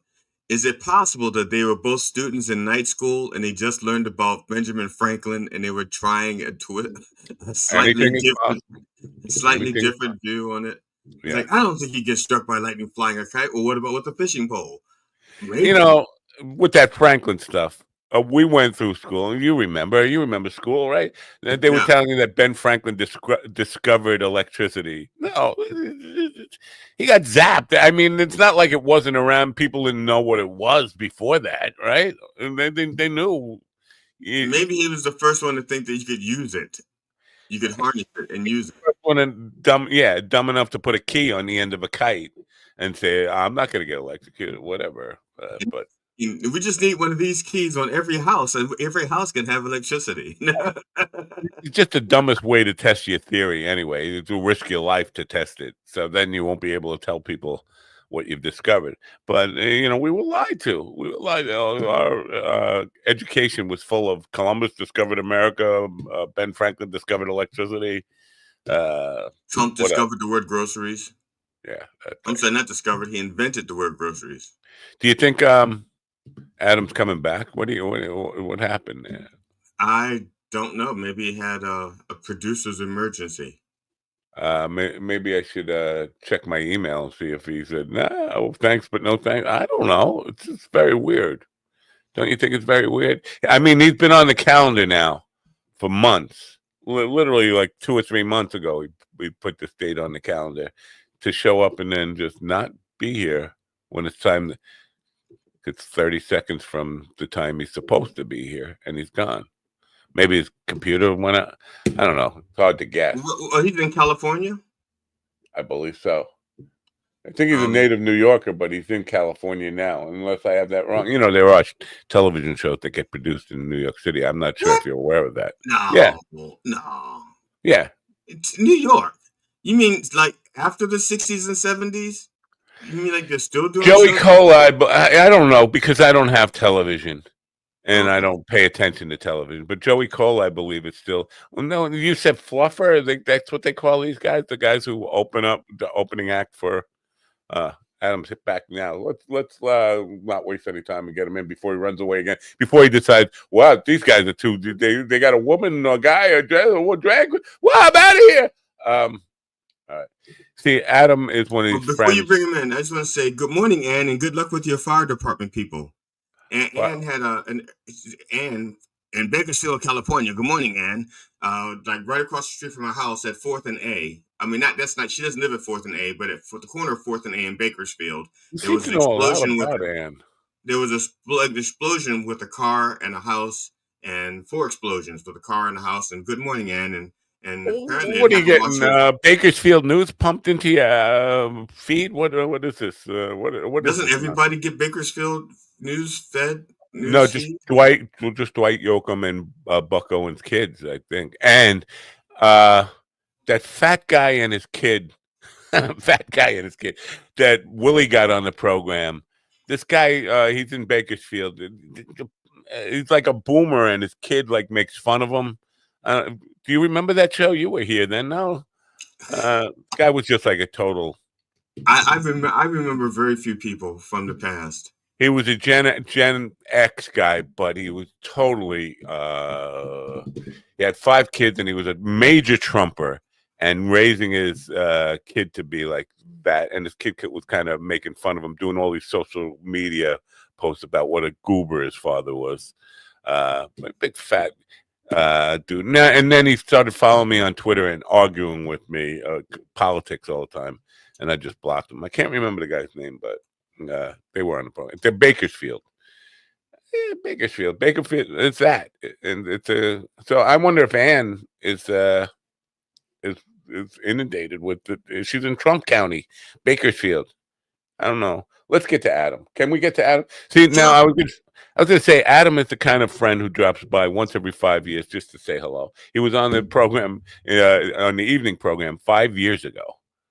And I thought we had a lovely conversation about his career in television and comedy. Was there a restraining order which did not allow him to have contact with you for 5 years? Could be. We'll find out from him right now. But I noticed the intro I have for him is exactly the same one that I read 5 years ago about him not getting a lot of love and attention as a child, and therefore he craves laughter and validation from strangers after a 20-plus year career in writing and producing for others. The former showrunner at the Chelsea Handler Show and many other shows decided to take to the stage in the nation and do stand-up, which is a brutal decision to make. But he's here now. Let's say hello and welcome back to Adam Freeman after a 5-year absence. You guys have come back more than once every 5 years, dude. I these restraining orders lifted, and here I am. Yeah. So thank you. Thanks for having me back. I don't. Did I get the restraining order, or did you? I don't know. I think it was both. But now it's last time, because I'm LA. Last time it was like I spoke to you at a comfortable 5 p.m. Now it's coffee with the dog. I don't know when that shift happened. Yeah.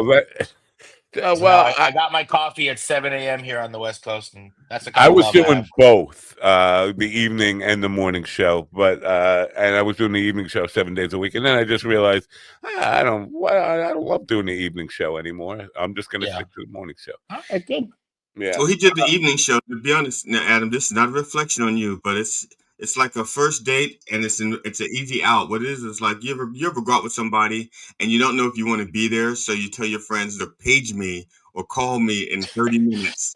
And if it's going well, I'm not going to answer. But if I need to get out, I'm going to pick up. What?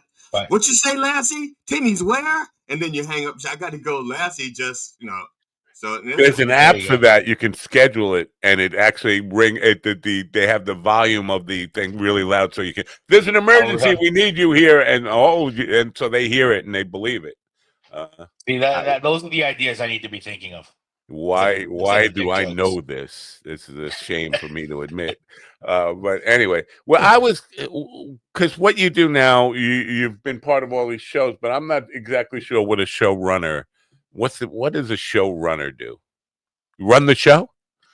Yeah, I mean the showrunner is in charge of every aspect of a TV show. In the scripted world, it usually means that they're also the head writer or the creator in some cases. In the unscripted world, it could mean that they're also the director. But it's everything. It's managing the creative, the entire project from conception, usually like through post production. You know. Wow. So I thought it was like the equivalent of like a stage manager in a live Broadway show or something like that. But No, it's more like the Godfather, like overlooking, or Godmother overlooking all of it. Yeah. how do you get what are the do you go to school for that? How do you get qualified for that? Like you don't just come off the street and say I want to be the showrunner. No, it's like almost anything. You work your way up the ladder. I started as driving a 15 passenger van on the LIE, driving MTV VJs from the Hamptons to Manhattan Wow. for at the MTV Beach House in 90. I'm dating myself now, in 93. Wow. So started as a van driver, and you just work your way up if you're lucky Wow. until you're the one in charge. Interesting. Now, you're still doing that while doing the stand up, right? Going on the road and doing stand up. Yes. Yeah, I'm doing more consulting now, and writing and developing than hands-on, like making the shows in the field. I'm totally open to doing that, but I just haven't found one that really grabbed me the last few years. So I've been going from company to company, helping with their development, helping sell shows, helping fix shows that are already in production and maybe went off the rails a little bit. So, um, but yeah, so I haven't been a showrunner as much, um, but I love doing it. Well, It's I have a more. friend, Joey Kohler, who's a stand-up comedian. He does the what do they call that? The East Coast corridor there, the from Boston down to Florida. Yeah, yeah, yeah. 95. There's they have a fancy showbiz name for that, whatever the hell it Interstate is. 95. But I think a lot of comedians are envious of that idea that you can. I think he was doing the opening act for Rachel Ray's show or whatever.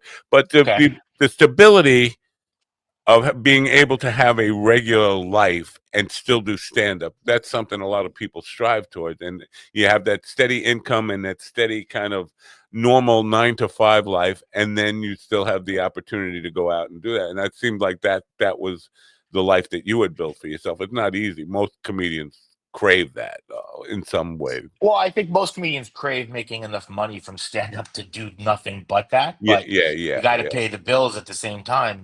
So, um, and most comedians, they need their nights free. So it's, during the day, they're doing everything from, waiting tables to doing whatever their day job is. I mean, a lot of comedians want to be actors also. So then they're doubly screwed because they need their days free to do auditions and their nights free to do comedy. So I don't know how they So they need their do friends that. free they need their friends free so they can have free room and board. Exactly. Or their Yeah. their parents free. Yeah, I think you really have to kind of focus in on what it is you really want. Somebody asked me about a month ago now if I That would was yesterday, mentor actually, her Batman. in That was comedy, and yesterday. I think she thought I was a comedian. And first of all, she's very advanced in her comedy. She would, in my opinion, she doesn't need mentorship. But the only advice I could give her is set your goals and know exactly what you want to do, because there are a lot of people who envision stand up as a route to television or Right. sitcoms or whatever that stuff. And if that's what you want to do, you become an actor more so than a comedian. Don't that's my opinion. Concentrate on where you want to go, where people Yes, just this isn't there was the comedy boom in the early 90s where, with Seinfeld and with Tim Allen, and the running joke was like they were handing out sitcoms at the airport, when you Right. landed. It was also towards the end of Johnny Carson's, amazing run, and that nod or okay from him from the couch like would be enough to get Drew Carey a sitcom the following week. So a lot of people saw, comedy as a way into that. It's interesting. I have been seeing, since the pandemic and since everyone had to like pivot and figure out what they were going to do and how they were going to pay the bills. I have seen, at least out here in LA, I've seen a lot of actors, or like improv people. They're like, well, I'm just going to do stand-up comedy. And it usually does not go well.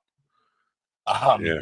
Because they think they can, just get up on stage and just talk or be charming, and that's going to get them across. And so I've seen a lot of actors crash and burn, deciding, I'll just like stand up as their backup. I started comedy a little over 10 and a half years ago. And early in my career, I got a chance to open for an actor who was a child star. And they decided they were going to do comedy. And it was so awful that I never put it on my resume that I opened for them. Because, matter of fact, after that, it was so bad that I wouldn't put any comedian on my resume that I opened for, because it turns out that you can actually open for a very good comedian, a very famous comedian, but the person reading your resume won't hire you because they just didn't like that comedian. Oh, it's interesting. I've had that as well. It's a double-edged sword. Is you want to show that you're keeping good company, and that established people are putting their faith in you to open for them. But I see what you're saying. I mean, to me, the more frustrating thing is, club owners need to get people in seats. Right. So they need that name on the marquee or their name on their website. So what that's led to, I found in the last couple of years, is, actors that made the transition to comedy. Some are good, some are not. Some got kicked out of acting because they were Me Too'd or something else, and they decided, I'll fall back and I guess I'll do stand up. And they hired comedians to write them a routine. Right. And now they're out there. And or people with a huge TikTok following or social media following, so you're finding like headliners in clubs are being people that didn't either earn it or have the talent to do it, but they put asses in seats. Now they may not develop a following because you'll see them once and you'll go like, oh, well, he or she was not that awesome. But they take so many of the headlining spots because, oh, I remember the sitcom he was on or she was on, or, oh yeah, my daughter, or or I follow that TikToker that has 5 million followers, whatever. But you got once they're on the stage, they got to deliver, and so few of them are delivering. Yeah, it feels like a really bad business model for comedy clubs or theaters that do comedy, because the last thing you want to do is have a full room to see an experience that sucks, because then they'll equate it with your venue. I went there and the place was packed, but nobody had a good time. Yeah. That's not good advertising for future business. No. But we've done it in music. That's been the way. It used to be get these young bands because they had all their friends and family come to fill the seats, but it's not a sustainable model, and it kind of, and at the end of the day, it will kill the business. But it doesn't seem to be. It's taking a long time to kill off the ambition of everybody who thinks they can be a comedian now. Well, on the flip side of it, there, at least in LA, I mean, there are more people out there wanting to do comedy than ever before. I mean, it's the local market is just flooded with so many people wanting to do it, coming into LA to do it, and you hope you hope the cream will rise to the top. But there's a lot also of like the overhead. It's like to put on a show with one comedian, so to speak. The overhead is much lower than if you were to put on, let's say, a show in that same venue, but you have to pay a band. Right. Well, look, I mean, most comedy clubs, I don't want to speak for all of them, but most comedy clubs are in the business of selling alcohol. That is their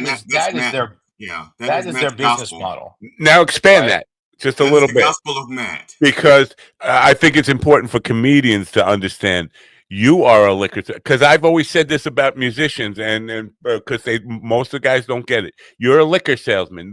I'm a liquor salesman who's allowed to bring a guitar to work and sing. But in the same breath, I have to know Right. what my job is, and I'm a liquor salesman. So Right. Yeah, so it's yeah, I mean that's what you're doing is you're filling the room so people buy drinks and food, you know, right. and in a comedy club, you know, a beer that might cost 650 or 550 in a bar is 1250 in a comedy club, and with a 2 item minimum you have to, you know, and that's fine. That's the business model. That's great. And most of the time, to be honest, the entertainment you're getting is worth the overpriced beer. So if you come in and you laugh and you drink, then everybody wins. Yeah. You Right. know what gets to be a little wonky is when, you know, there's so many comedians and they want so much stage time that most comedy clubs at the lower level, you know, don't pay their comics because Right. you're getting paid with the exposure, you know. Yeah. And then Yeah. so what ends up happening is you end up only getting a certain tier of comedians because when they get,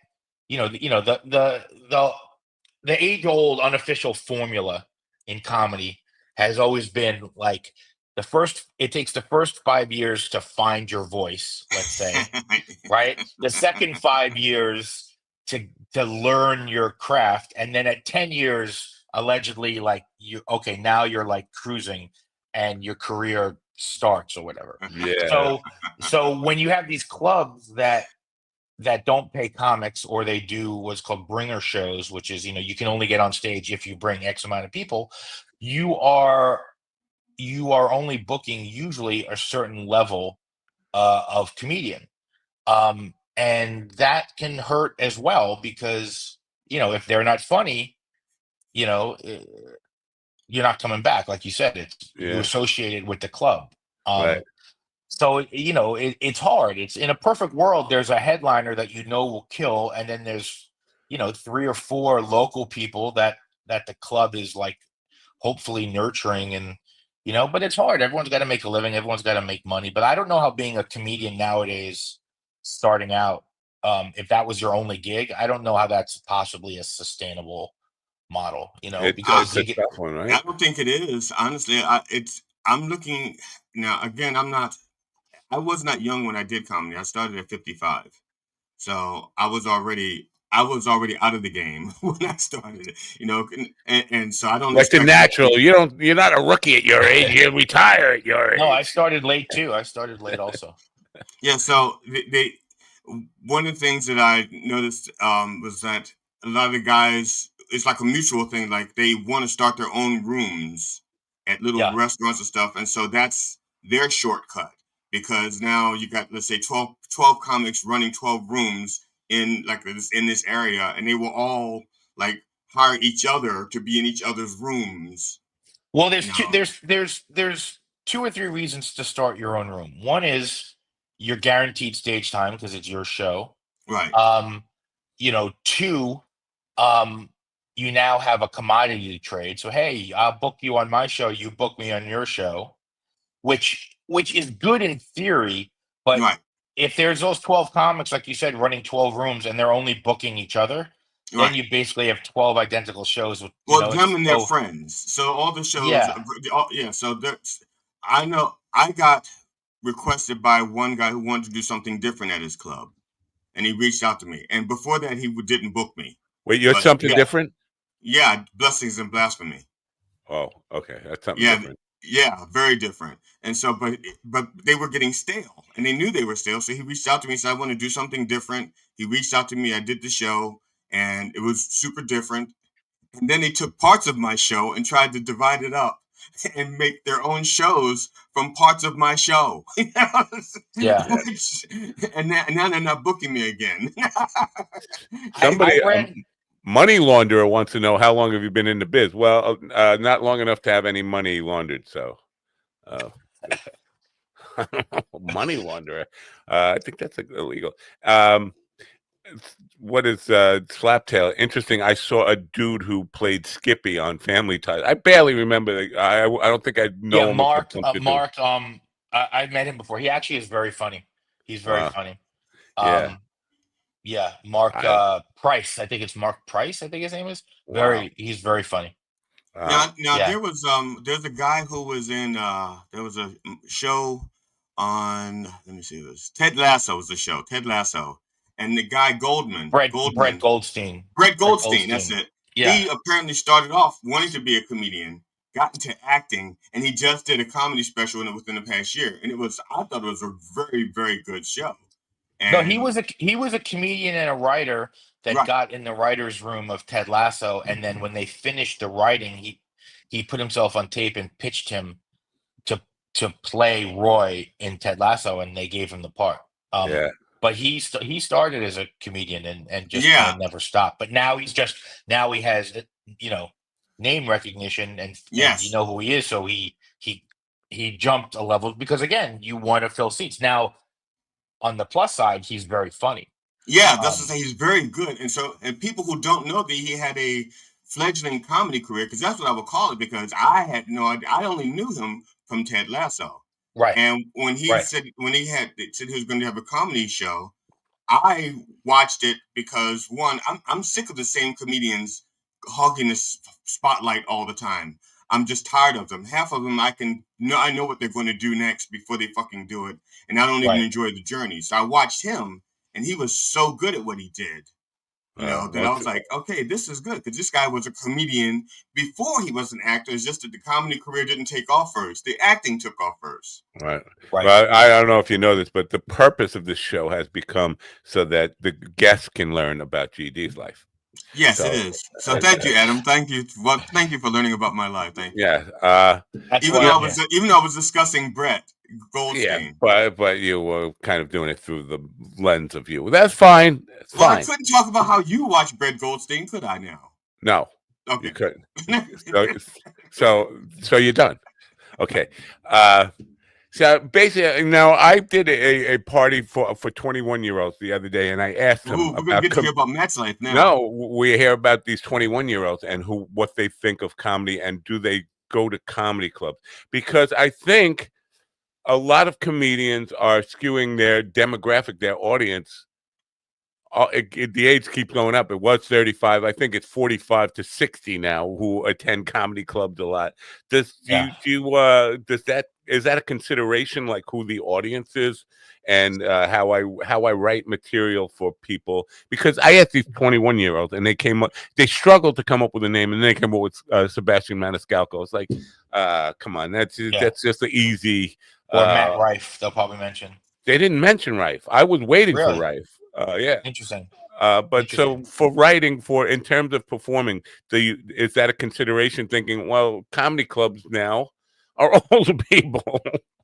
Yeah, it's interesting, and I have different types of material, and I'll call an audible when I see the crowd. You know, as a more mature comedian in age, you know, a lot of my material is about being a dad and being a husband and being married for so long and all those kind of frustrations, and depending on the crowd, they may not be able to relate to that or not. So I kind of have like my material for like the 40 and up crowd, and then I have like a little more like dick jokes and stuff for the 30 and under crowd. And it's like any comedian, it's you read the room, Right. Yeah. and because your job is to connect with them. So Yeah. you have to come to them. You can't always make them come to you.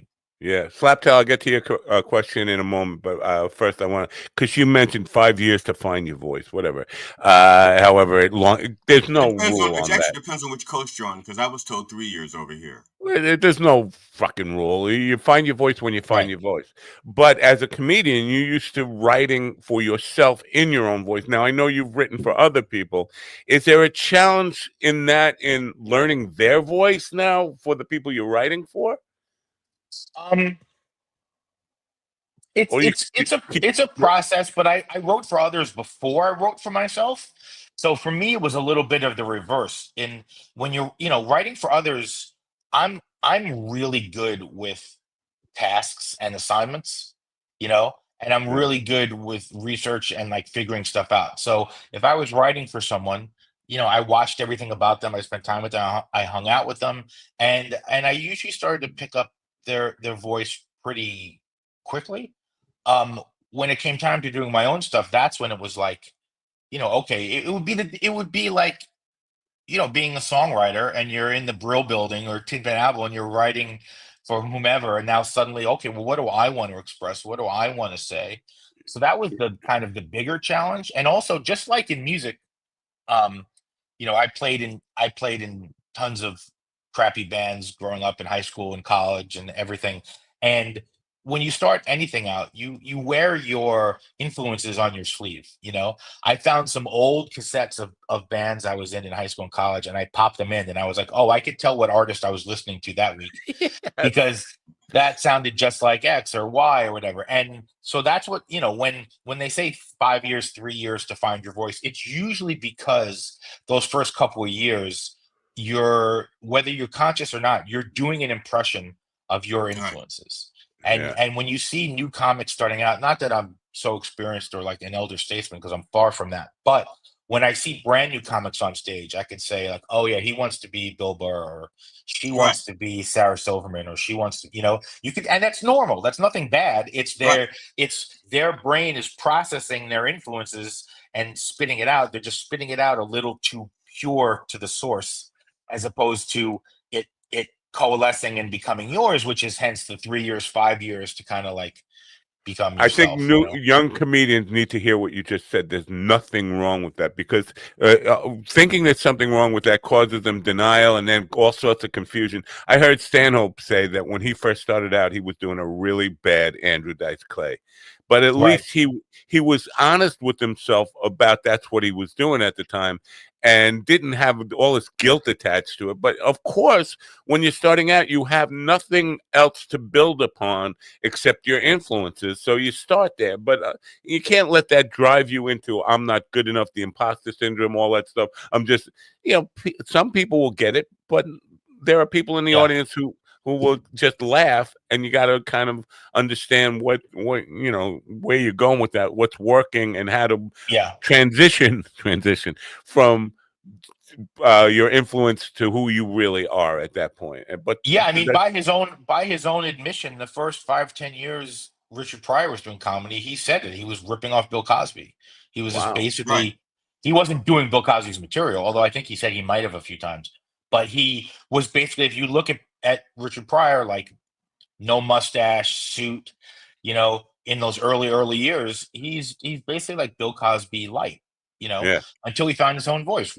George Carlin was the hippy dippy weatherman, and he was doing more, Ed Sullivan, almost post Borscht Belt, like sticky kind of stuff, until he went, I can't do this anymore, and he went away and came back. Rodney Dangerfield, rebranded himself at 50 something years old, from Jackie Roy to Rodney Dangerfield, once he found his voice. So it's very common. The big thing for me starting out and is I wanted to know if I could be funny.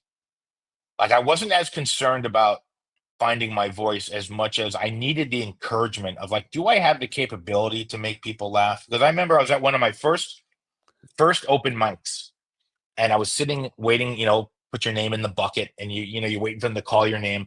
And this is one of those open mics where like anyone off the street can just walk in and put their name in a bucket and get up.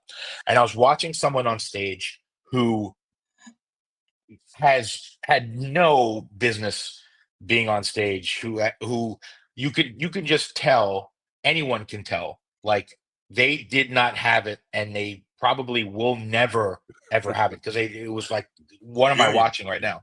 And I remember thinking, sitting there, not in a cocky way, just as a student of comedy and having worked in comedy for years before I performed myself, I had some experience and some, I had an opinion at least. And I remember watching this guy on stage. You talk about imposter syndrome and stuff. Matt, I was watching this guy on stage, and I went, okay, my wheels are turning. I'm like, why is this guy on stage? Well, he thinks he's funny, or he can be funny. What makes him think he can be funny? Because he's not even telling jokes. Well, people at work probably told him he's really funny, and his family probably told him he's really funny. So he thought, well, I am really funny, and I'm going to go do stand up. And then my next thought was, well, people at work tell me I'm funny. And my family tells me I'm funny. Oh, Like, oh my God, am I that guy? And I don't even have the self-awareness to realize I'm that guy. And it was like send me like in a spiral, you know? yeah. So in the beginning, like I just wanted validation that I had the potential to be funny. Like if I got one or two laughs out of, out of a 5 minute set, or however, when I was starting out, however long you did, I was like, okay, the potential is there. The goal is to have them laughing every 10 seconds for the whole 5 minutes. But I got two laughs. That means I said something funny, and you just kind of have to like build on that. Yeah. I'm putting your website where all your shows are at Oh, thank listed, you. adamfreeman.com. Yeah, Right? MrAdamFreeman.com. Mr. Oh. Mr. Well, I didn't realize what a popular name Adam Freeman was until the internet hit. And then I was like, wait a minute, there's so many. I promised Slaptail I would bring his question in. It says, Adam, do you think it's reasonable to aspire to be a venue's main host just to be an awesome host? What are your Yeah, I thoughts? mean, look, if that's what your goal is, to be I wouldn't say just, because hosting is hard. Right. Yeah. God. It's like the It's hardest a lot of people think, and I was guilty of this too when I started to get booked on shows, and the host was doing 5 minutes up top, and then I would come on and do 10 or 15. Like you tend to think like, okay, well, they're the host, I'm the feature, or I'm the whatever. And hosting is really hard. It is really, really hard, I know. It's like, because you're the first person up, right? So you're taking that bullet, and you have to like set the tone and everything. And then if it's the kind of show where the host is coming up in between each act, you're reading the room as to like when to just get right to the next comic, or when to do one or two jokes to help bring them back. I host in Vegas a lot at the Laugh Factory, which they tore down, but they're getting ready to open a new location. And I learned so much hosting, yeah. because you got a huge Vegas crowd that sometimes just stumbled in because they saw the sign, and they're there for a bachelor party, a bachelorette party, or whatever it may be, and you have to like get them ready. And I used to, if I didn't kill in my opening like 8 minutes, I used to feel really down, until I realized it's not my job to kill, it's my job to leave the audience in a better place than they were. Like I'm there to set up the feature and set up the host to succeed. Yeah. And and once you realize that you're in service of the show, and it's not your show, even though you're the host, you're not Johnny Carson, you're not Kimmel, you're the traffic cop.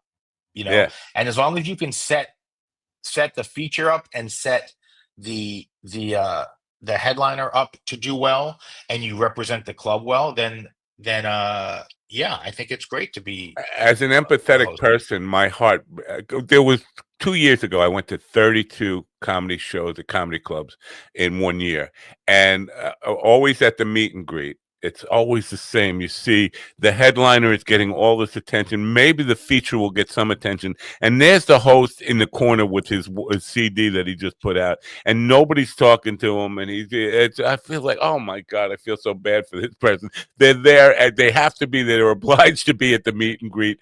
And they feel like an awkward, like a stinky fart in church or something. Like nobody wants to even talk to them. I mean, well, most of the headliners, 99% of, we're talking about headliners that shouldn't be headliners. 99% of the time, the headliners are headliners for a reason. Yeah. So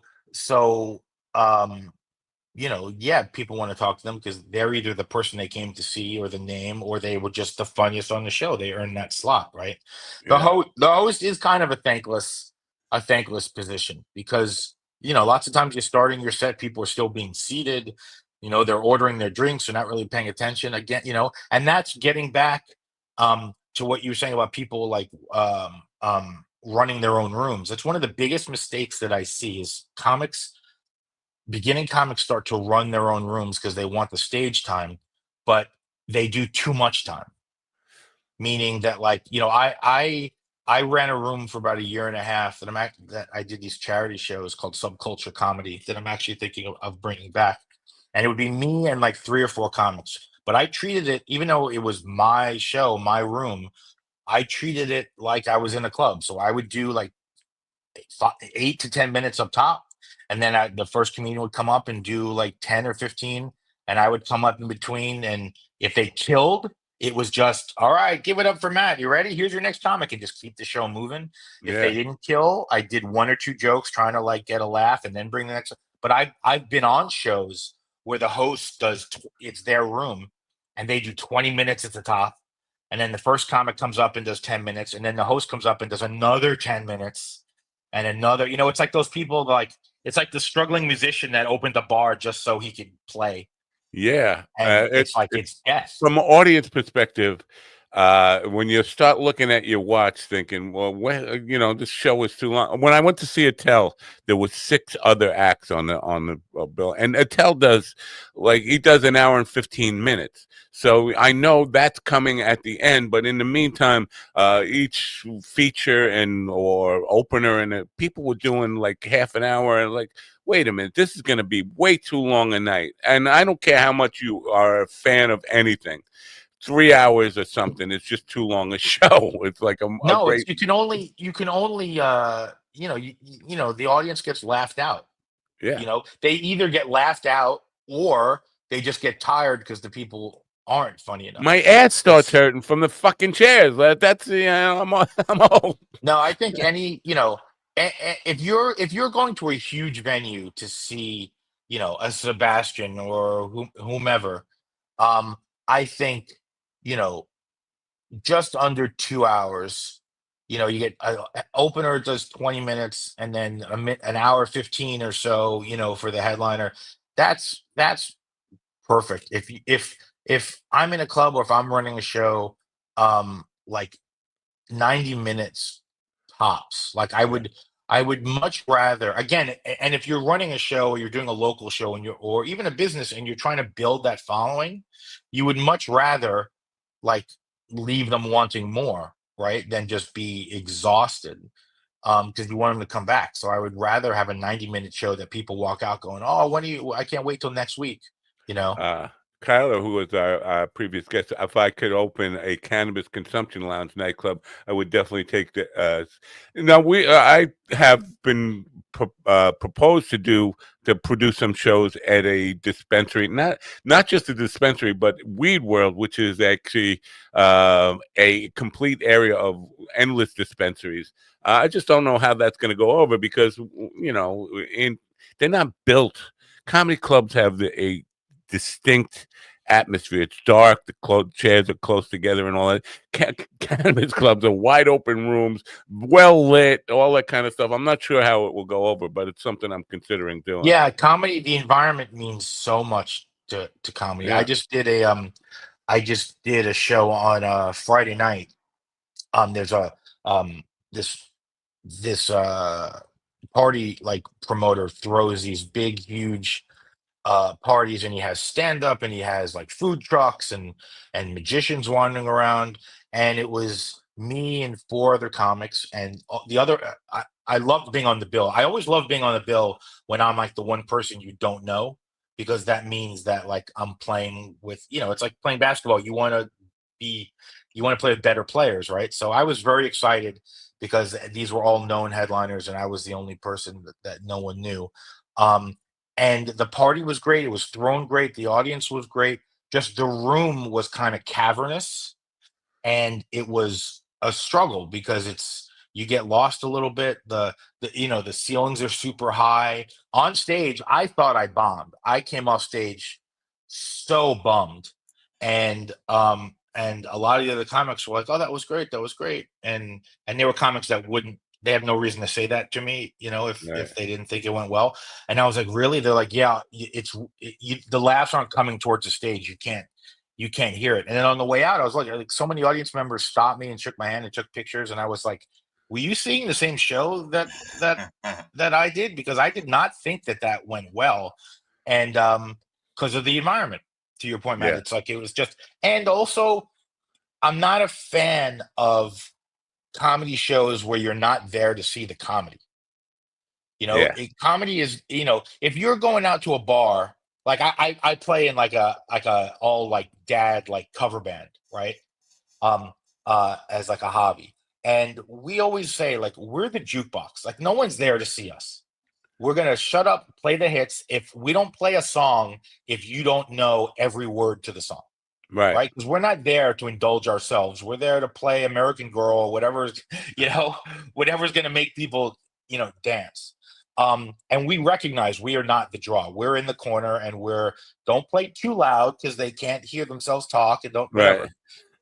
That doesn't work for comedy. Like comedy is not a background thing. So, when you're starting out and you're playing these bars and stuff and these produced shows, I I really choose based on the environment because I've done enough bar shows where it's Susie's going away party at work Right. and they have no idea that a comedy show is about to pop up in the corner and they're like, "What the fuck is this?" And it's just And they not don't fun. want it. So They want to don't talk. want They it. or want to pick up a girl, score cocaine, or whatever they want to So do. something tells me if you were gonna do a show at a cannabis dispensary, something tells me that the people there have something in their lives they like more than comedy. Yes. And I don't know if the comedians would really be the focus, Yeah. Unless I it did a was band before I did a produced comedy in show. advance that come to the comedy show, and that's the reason they're coming. And that's the whole thing I'm basing this on. If I do this, I'm going to advertise it and sell tickets in advance that people are going to see the comedy show. There will Well, this just be party that a I did, cannabis friendly room. this event that I did on Friday, one of the sponsors was a cannabis company, and they had like a little swag bag, and everybody got like a vape pen or something like when That's they what I left. thought. Yeah. So it promoted it, and I think they even had a booth outside, but it wasn't like everyone sitting around smoking, watching the show or the show going on while people were smoking. So Yeah. yeah, I mean, it all depends on how you position it. If it's like a convention and everyone's getting high and you're trying to do a show, that's a little different. But if it's sponsored by and there's a plug or two on stage, it's in the signage, and when people leave, they get a little something to take with them, then that could work. Yeah, that's what when I used to manage rock rooms back in the early '90s, we used to do that. Like Jose Cuervo sponsored the night, and then the guy on stage was playing that up, like he'd be drinking Cuervo and kind of encouraging people to embrace And it. you tell the comedians, hey, can you pepper in a joke or two about about getting high or about weed being legal? So Yeah. like the party I did on Friday, it wasn't for marijuana, but it was an 80s themed party. So everyone was encouraged to come dressed like the 80s, and they played like clips from Ferris Bueller and stuff before we went on stage. And the host was like, hey, it's an 80s theme party. You don't have to do 80s material, but if there's a way to pepper in a joke or two just so the night feels like cohesive, that would be awesome. And I was like, yeah, sure. Yeah. And it felt like you were there for a purpose. So yeah, it could be done. It's just all about balance. I want to ask you something that I think most people who have been in entertainment have experienced, and it's not guaranteed that everybody has, but from my experience, there have been material that is your go-to when things are going bad. This is killer. This piece of material works every time, and then you do it one time and it gets no response. What goes through your head if you've ever had that experience in that moment? Do you self-doubt, or you just think there's something wrong with this crowd? I mean, that it rattles me when I know my go-to gets nothing. It's like, what the hell? It throws you. It's kind of like a pitcher going like, okay, I'm behind in the count. I know this fastball is going to get me a strike, and then and they hit a home run, and you're like, crap. But I learned early on. I think, and I don't want to talk in absolute, so it's not always, but I learned early on. I think it's a rookie mistake when comedians blame the room, because 9.9 times out of 10, if I bomb and come off stage, somebody that goes up after me murders. And then I have to sit back and go, okay, it wasn't them, it was me. My job as a comedian, it's what I said earlier to you when you were asking about like older crowds, younger crowds, material, right? Like it's the comedian's job to connect with the audience. You're the help. You're the entertainment. You're there to entertain them. And and if they don't laugh, yeah, there are extreme cases where it's like, yeah, the room is just flat or it's dead or whatever. But the really good comedians, the ones that have those headlining spots and have earned it, they've developed the skill set to win the crowd over, to draw the audience out. I always look at, and I didn't realize when I was starting, but now that I'm in it, it's like anything. It's whether you're a musician, whether you're a comedian, there's steps in the ladder, there's skills, there's like, maybe, if you're a guitarist, it's like learning a solo like from the record is one step, but being able to improvise a solo is the next step, and being able Very to good whatever. analogy. Yeah, good And stuff. so beginning comedians, they have their material, and they have a very limited amount of material, right? Because they haven't been doing it that long. And they go out on stage, and no matter what the hell happens, they are doing those jokes. Whether the room catches fire in the middle, those are the jokes that they're doing, because it's. And as you start to get those skills, you start to be able to um, be more present and read the room Read and the room. go, okay. And so while you're telling your joke, your brain is going, okay, the dick jokes aren't working. I have to pivot. It's all about, I have when I write out my set, um, my notes, I have a little header that just stays on top of every set I do, and it's like, have fun, be present, own the room. And There that's you like go. my mantra, and I have it on the top of every set I've ever done. So the last thing when I get on stage I look at is that it, because if I'm having fun, even if I'm not that funny, if I've seen comedians that are not fun, that are not saying funny things, but they're just enjoying themselves so much that the crowd is with them a little more. Yeah, Be absolutely. present. Be present, right? You're not up there doing a monologue. You're up there. You're giving. It's a one-sided conversation. You're giving the illusion it's a two-sided conversation, but be present, so you can react and everything. And then own the room just means, like, when you're on that stage for those, whether it's 5 minutes or an hour and 5 minutes, like, that is your domain, and just That take might be charge. the best creative advice that we've ever had on this program or the evening program. I mean, that's gold. I mean, so many people forget the business you're in. Obviously, we talked about selling alcohol and food and all that stuff, but the business you're in is fun. And it's about bringing the fun and having fun yourself. If you're not having fun and you're just making it seem like you're working, it's really going to be difficult for the audience to kind of follow you along in that kind of. I know this comedian. I don't want to say his name. He's a headliner, and he's a paid regular to Comedy Store and everything. And his persona is kind of this goofy stoner type guy. And I say persona, it's not really a persona, because off stage he's kind of like that too. I have seen him get on stage with killer material and blow people away. And I've seen him get off stage with almost no material and seen him kill, because his his vibe on stage is like, he's just a guy you want to hang out with. Like, Yeah. he just comes across as like, oh man, he'd be so much fun to have a beer with after the show. And I've Yeah. seen him do sets where I'm like, wow, he didn't actually really tell a joke. He told a story or two, and he did some crowd work, but he's so natural and so like life of the party that he kills like almost any time I've ever seen him. Love it. And that's Love it. amazing. One of the things, because you earlier on you mentioned we were talking about the LA scene and all the comedians that are out there. Have you seen any change since the Mecca became Austin, or is LA still inundated with? Is that the place where people are going to become stars? I haven't seen that much of a change. I mean, I think some people that left to go to Austin, like I think Tim Dillon moved back to LA. Like, some people, it didn't turn out to be everything they wanted it to be, Yeah. or a lot of the Austin move happened like kind of during the pandemic or right after the pandemic. So I think it served its purpose at the time. And I've heard that like the Comedy Mothership is an amazing club, and it's run really well, and it's built like amazingly. But one club doesn't make a scene.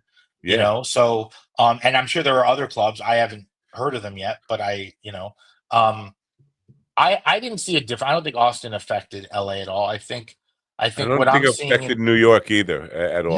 no, and I think there's room.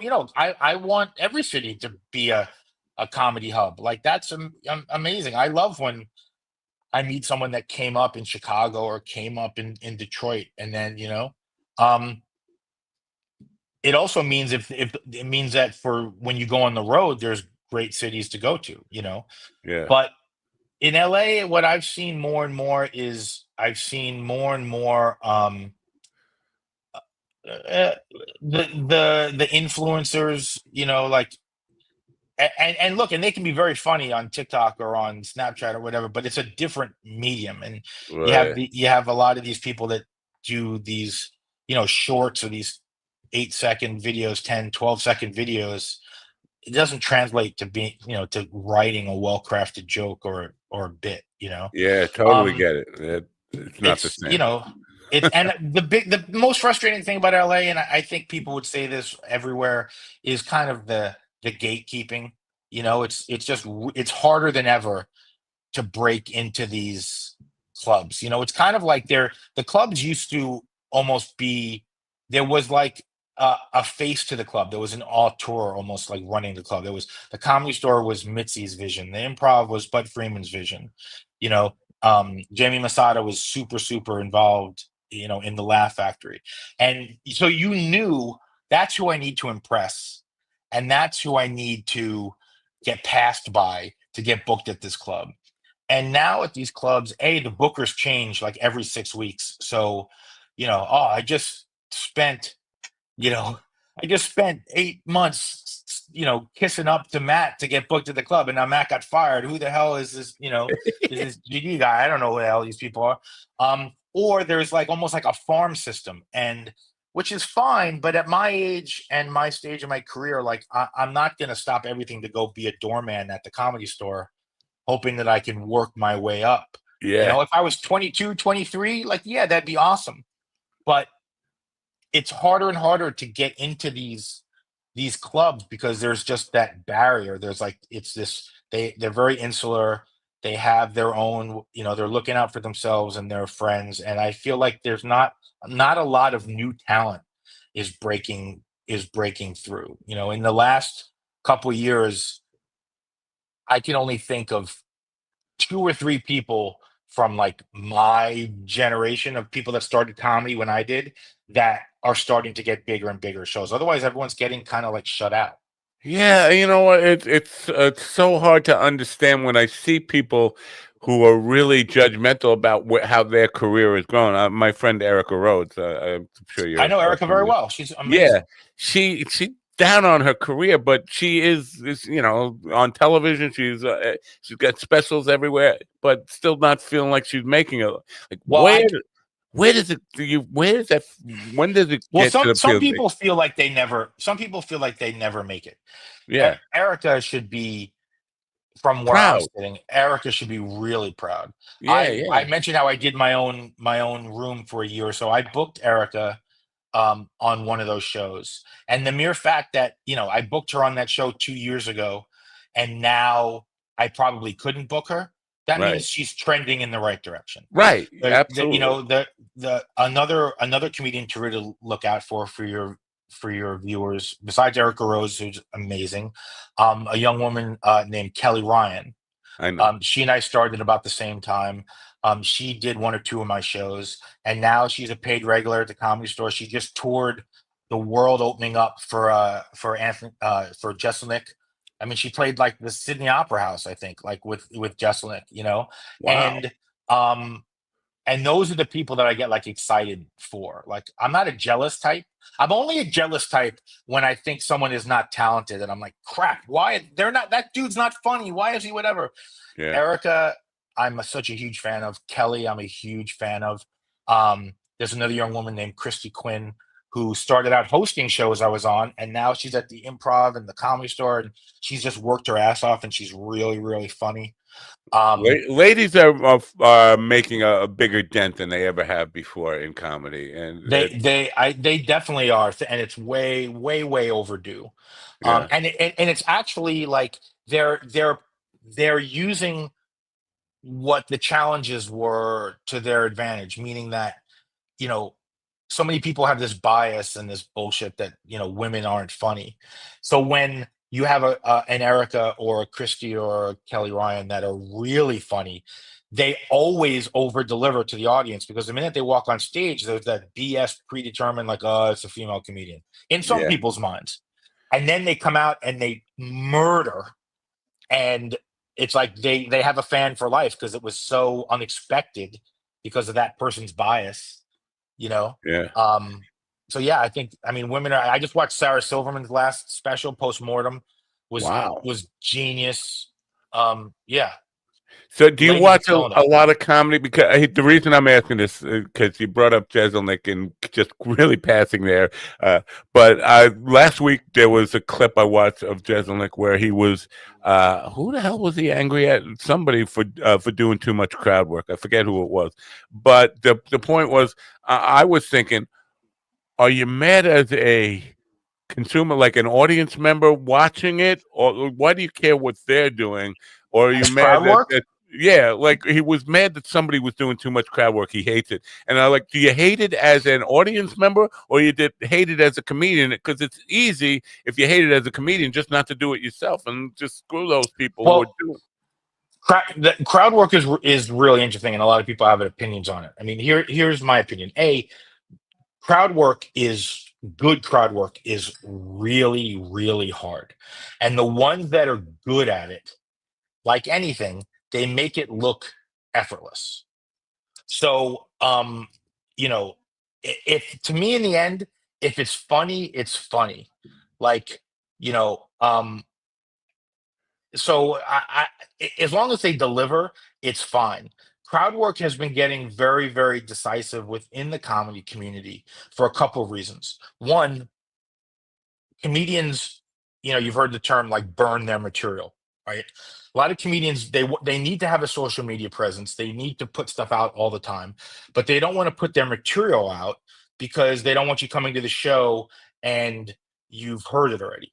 I don't give a crap. Like, I want to get people in seats. I'm not big enough to worry about burning material. But a lot of established comedians are, which I understand, and a lot of upcoming comedians are just delusional and they think their material is burned when it's like, no one knows who you are. You should just be lucky if you get a laugh.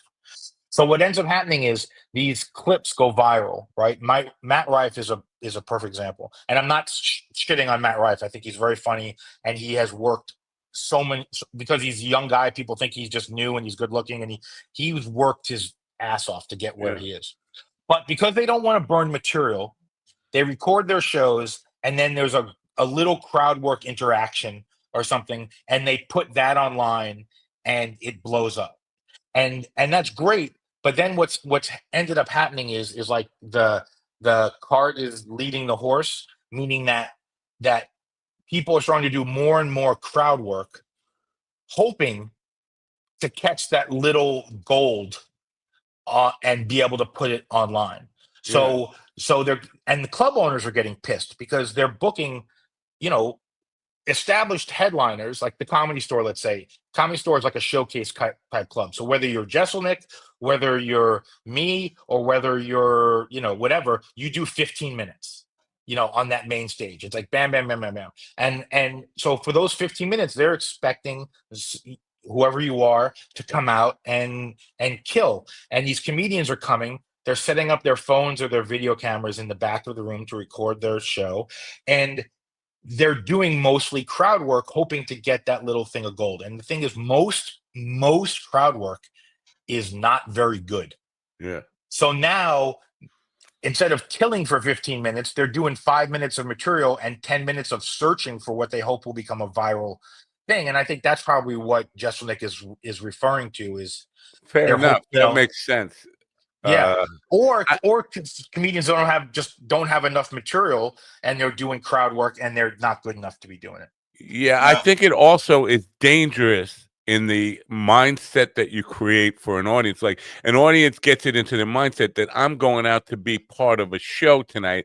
I'm going to be part 100%. of the show. And now that's also giving me license to heckle if they don't bring me. Since the social media, like the proliferation of crowd work, comedians have definitely noticed that crowds are rowdier and crowds are conditioned to think that it's an audience participation show. 100%. That's an excellent point.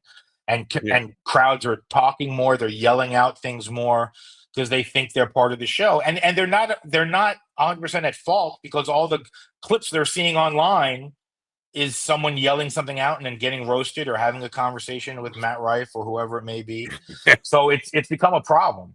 Yeah, It's I a mentioned challenge. Attell. When I saw Attell at Governor's, this guy stood up, and Attell was ignoring him, and as the longer Attell would ignore him, the closer he got to the stage, until he was standing 3 feet in front of the stage, just standing there, like, notice me, talk about me, make me part of the That's show. at what point though is like security in that club not doing their job? Like, come Never. on. They never do. I mean, I go to a lot of clubs. So it's like security just thinks like, let's just, this could be good. It could be, I don't know if but they are negligent in first protecting their talent and the people that they are hiring in to come and do their shows. But also, for the customer's sake, people aren't there to see that guy stand No. there. That's why it's like, when you're coming up and you're learning how to, I was talking about those skill sets, right? You learn how to do this, you learn how to do that. Dealing with either hecklers, or what I found is I've never really had a heckler that has yelled out, you're a dick or you're not funny or whatever. I've more had overly served people who think that they're making the show better. Right. And it's just as disruptive, or they think that they're helping you, or they think it's a private conversation. Like, I've told jokes where, so I went fishing last week, and the drunk person in front row was like, oh my God, have you ever gone to the upstate, the Eusopus River that cuts through? And you're like, I'm doing something, and it's, I didn't just meet you at the deli. We're not. So and I learned the hard way, like, how you deal with that, your tone, because in the beginning, I used to come back at them really hard, and if they're not being an asshole and you're an asshole, an audience will turn on you. Right, yeah. And so I usually kill them with kindness. I hope to make them feel a little silly, but I usually kill them with kindness until they take it too far, because I have come out of the gate like shutting someone down, and the audience is like, whoa, whoa, whoa, whoa. And so now it's like, you kind of, again, you read the room, Yeah. but people definitely are talking. They're talking out more, and I'm making the show better. To your point about them thinking they're helping, I question hecklers. I've actually had conversations with them about this, and they always think, "Well, I was helping them out. I was," and like, I don't think that's the perspective of the comedian or the rest of the room. Do you realize that? And so I asked a question on my blog: do hecklers generally think they're helping out? The only person who responded was GD, and I think he said no. Basically, most of the time they don't think that. But from my conversations with them, they almost always feel like, yeah, I was helping him out. Like he wasn't. In other words, you were saying you didn't find him that funny, even though the rest of the room was laughing. You took it upon yourself to say this show needs a little more pepper, right. and I'm it. I'm the guy who's going to bail him out. Like, no. Well, and you're talking about like being a good host before. Like, that to me is when I'm hosting, or even when I'm featuring. Like, so I was at there's a great club in Escondido, California, called the Grand Comedy Club, and I was there about a month or so ago, featuring for Rich Voss, who's a great New Jersey comic. Yeah. He's a legend, and there was one night where there was a very talkative guy down in front. Whenever I'm coming off stage, if I'm featuring for someone, as we're passing each other, I will always give them like a status update. Like, as I'm, so I was, there was a very talkative guy. I tried to shut him down nicely. He didn't really listen. Again, he was just drunk. His wife was like embarrassed because he was talking so much. And as I came off stage, I whispered to Rich, I was like, very talkative guy at like 8 o'clock, right. And he was like, okay, thanks. And this guy, and it gave Rich the heads up, so he appreciated it. And this guy he fucked with the wrong dude, and Rich destroyed him. And then afterwards, we were outside and we were doing the meet and greet line, like you said, and it was exactly like you said. The host was getting no love. I was getting some people. It was nice. Everyone was like, and this heckler guy came up to Rich, and Rich was just like, "I don't want to talk to you, dude. Like, Wow. have a nice night." And the guy was like, "No, man, that was great what we did up there." And Rich was like, just keep, he wasn't he was just like, nothing you Yeah. say is going to make it better. Like, have a nice night, sir, and like dismissed him. But I could see the guy coming up to Rich, going like, he was going to come up to him like, "Didn't we have a great show?" And it was like, "Where's my cut?" Yeah, where's my cut? Exactly. I was at a show and the comedian, the headliner knew me. I was in the audience and he knew who I was. He knew I was a comedian, and I was trying I was trying to be a good audience member. And he said to me like he didn't know me. He goes, "So, sir, what do you do for a living?" Knowing that I'm a stand-up comedian, but that's not my day job. But he brought you into the show. Right. But I didn't know that because it wasn't something we had discussed. And so I played it down because I didn't want to like steal his thunder. And I'm a forklift driver. And he looked at me like, "That's not the answer I was fucking waiting for." Right. Yeah. Well, I he know went to you're you a for a comedian. reason. Be honest. Yeah, but he probably had a bullet loaded in the right, chamber. and I didn't know that. And I didn't know that. I wasn't thinking that. I'm thinking to myself like, I would not want to. I'm thinking like I've had other comedians, lesser comedians, reach out to me because it's their comfort thing. And I don't want to steal their thunder. They just want to engage with someone they know isn't going to attack them. They go like, "So, sir, the black guy laughed," or something like that. And that's it. And I just let it go. Right. And that's what I thought my role was, to have him dispute something and me not to try to be part of the show. Yeah, I'm the anti-heckler. I don't want to be included in anybody's show. If it's not my show, the last thing I want to be is recognized or talked to, or because I feel like now I'm under pressure and I don't know what the proper response is. Don't include me in your shows. That's my fear, which is why I always sit way in the back. Well, that's the other thing I was going to say, to like one of my biggest pet peeves of clubs. Look, if the show is sold out, this doesn't make a difference. But if it's not sold out, I just pray and appeal to every club owner out there, like, seat the club from the front of the stage to the back. Because like the Comedy Store, you walk in, they walk you to your seat and they say, "This is where you're sitting." And it's amazing because every seat, because to your point, Matt, left to their own devices, everyone's going to sit in the back. And if the room is not sold out, you come out on stage and the first 2 or 3 rows are empty and everyone's up against it because everyone thinks they're going to get picked on, or they think, "I don't want to get dragged into the show." I was just remembering Sony Hall. I went to see Stanhope with Kat and her boyfriend, and Kat was insisting she picked out the seat right up on the stage. Right, I mean, I was touching the stage, and Stanhope walked out, and the first thing he said, "Matt Nappo, Mind Dog TV. What the hell are you doing in the front row?" I'm like, oh, now everybody's going to be staring at me like I'm a dick. Like, you already made me a dick, and you didn't even start the show yet. Yeah, I think if there's a personal connection, I mean, I don't know. Before I did comedy and I would go to shows, my biggest fear was like being called on or picked on. So I get it. But now that I get, like, I've gone to shows and I've been called out by comedians who don't know I'm a comedian. They just call me out, and I just play the straight man. Like, I don't try to be funny. Right. I just because I maybe it's my empathy. I try to set them up, Well, in the room right now, somebody who just came in just to meet you is our new bank executive, our banker for the show, Stephen the sitcom Ortiz, and good day, gentlemen. Thanks Squad has said, thanks for straightening up before you turned your camera on, Stephen. Jezelnik rules. Fuck Stephen Ortiz. No, that's his wallpaper. That's not that's the wallpaper he uses. Is it really? Yeah. No. He's slumming it. Anyway, Usually there's a bunch of children chained up behind me, but that's okay. Anyways, back to you, Matt. Oh, yeah, that's right. Anyway, so we've been chatting with, Adam has brought gold to creative advice for people. What was that?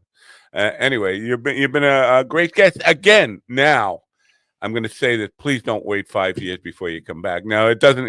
I do have a Wednesday evening show, but I prefer the morning show. But I know it's very No, early. more, whenever you'll have me, I'm here. I always love. I did not know that. I was feeling, to be honest with you, when I saw your name on the calendar, I was like, "Yeah, it's about time." I feel like I'm being a little too pushy if I ask people. But I was very happy to see your name on the calendar because I felt like the last conversation we had was very useful. I got a lot of great comments on it, and I'm Oh, like, good. yeah. So Yeah, well, good. Anytime you have me, I love chatting with you, and you're a native New Yorker, right? originally I'm a Long Island boy originally, and Oh, lived in the city for years and years too. But born in Brooklyn, raised on Long Island, lived in like me. Manhattan, and then and Yeah. then moved to LA. Well, now what town on Long Island can? Baldwin, Baldwin. Yeah, Baldwin. home of Twisted Alex. Sister, Yeah. Joey Buttafuoco's Auto Body Shop, and I think one stray cat Wow. is That's nice. is Baldwin's claim to fame. Wow. Well, now I think Taking Back Sunday.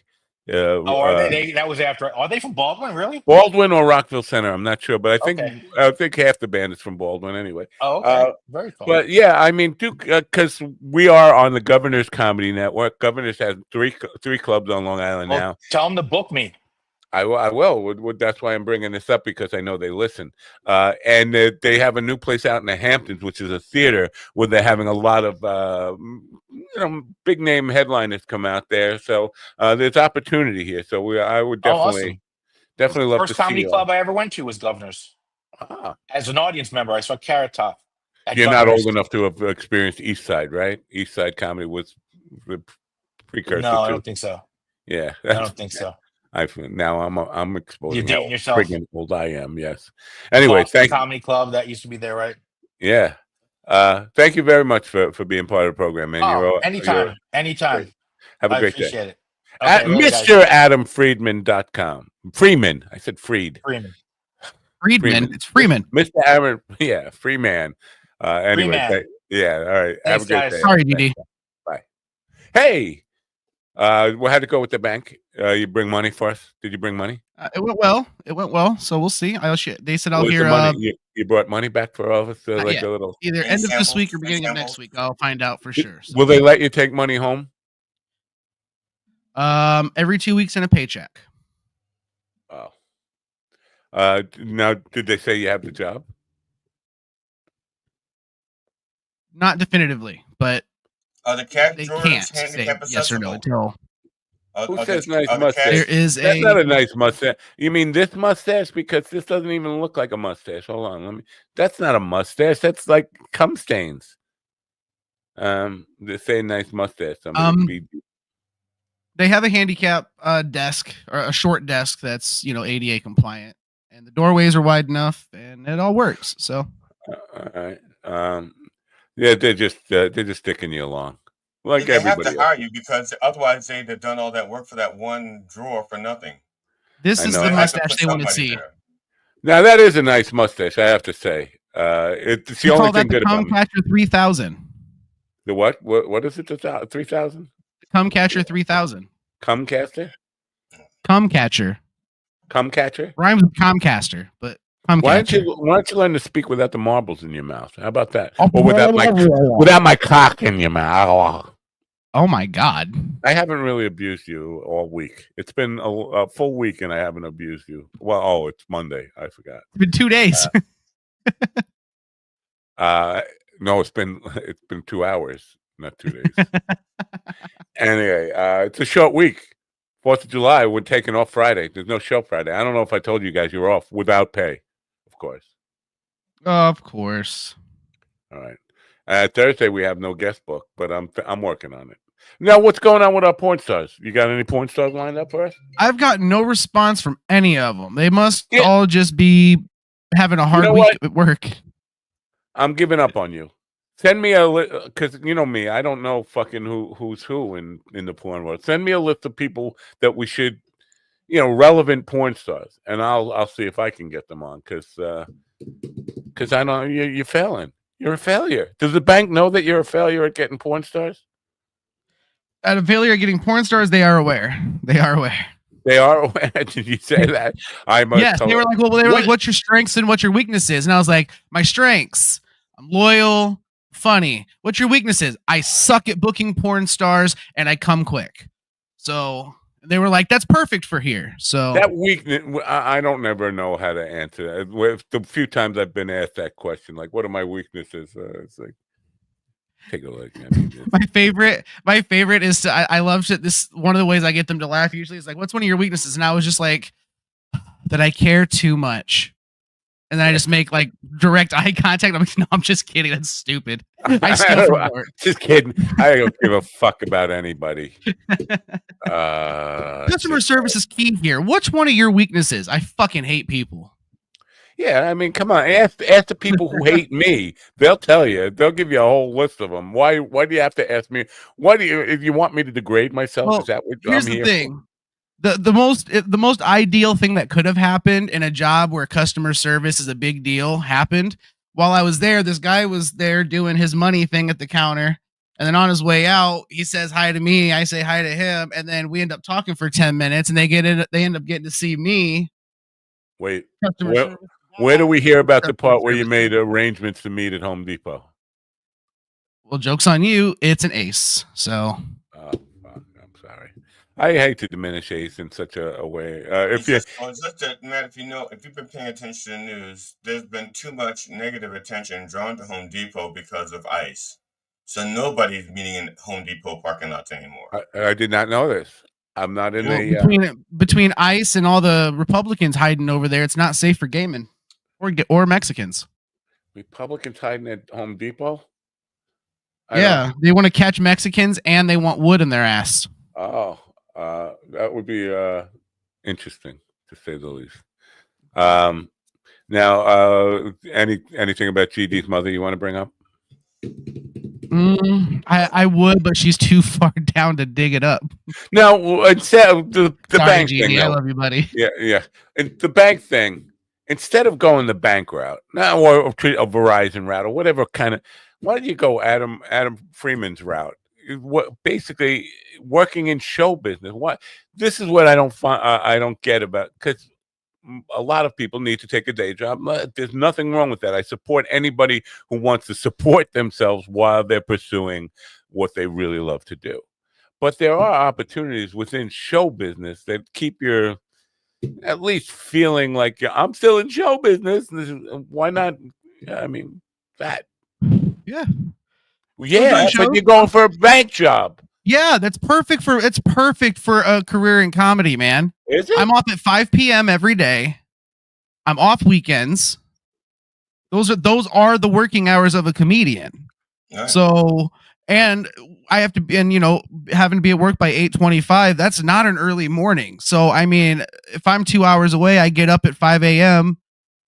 I have time to stop and grab food, wash up, change, and be ready for work. So you have no time to actually work on new material because you're counting dollars. 1, 2, 3, 4. I think there's also something of a release or a freedom, because I would think that if you were working at a place, let's say a theater or something in the daytime, you're constantly thinking, how can I get on that stage? How can I get on stage? And it's like undue pressure, and you're not focusing on the job per se. It's like everything that you do a job is like, is it bringing me one step closer to getting on that stage where I'm working, as opposed to, I kind of have that mindset with the job, but I get what you're saying. It does help kind of compartmentalize a little bit, what I'm trying to do to get on stage versus my job. Right. Yeah. Mm-hmm. And I used to build stage set design when I was in Florida, when I was just starting to do comedy. And one of the stages, they had 2 stages. One was a small room where I could perform. And half the time that I was at work, I was thinking, how can I get on that, producing? I was thinking about producing a show for the small stage. Yeah. And I got just fucking close before we had to move out of Maryland. Yeah, but that I'm not trying to be contrarian here. I have worked those jobs. No, I have worked those jobs, but I think those ideas about how can I get on stage, it doesn't matter if you're fucking cleaning out sewers. That thought is always going to be. Oh, it's don't get me wrong. It's always in my head, but that's where One at a time. One at a time. I'm gonna, Stephen. So I agree with both of you in what you're saying, because no, I think having it right in your face would definitely make you want to work harder to get up on that stage at the same time. However, with what I need to accomplish in life, as well as wanting to do comedy, I got to have enough money as a platform to do what I want to do. So, for example, if we come back to New York, or if we come back to Long Island, later on this year, I'd like to have the kind of money so where if I come out, I can get a hotel. You're rolling fat. You're rolling fat. Yeah, I want to be able to come out and hang out and not be like when I came out last time, guys, I went home with $37 in my pocket. If you didn't spend so much on weed. I didn't spend any money on weed. My buddy bought all the weed.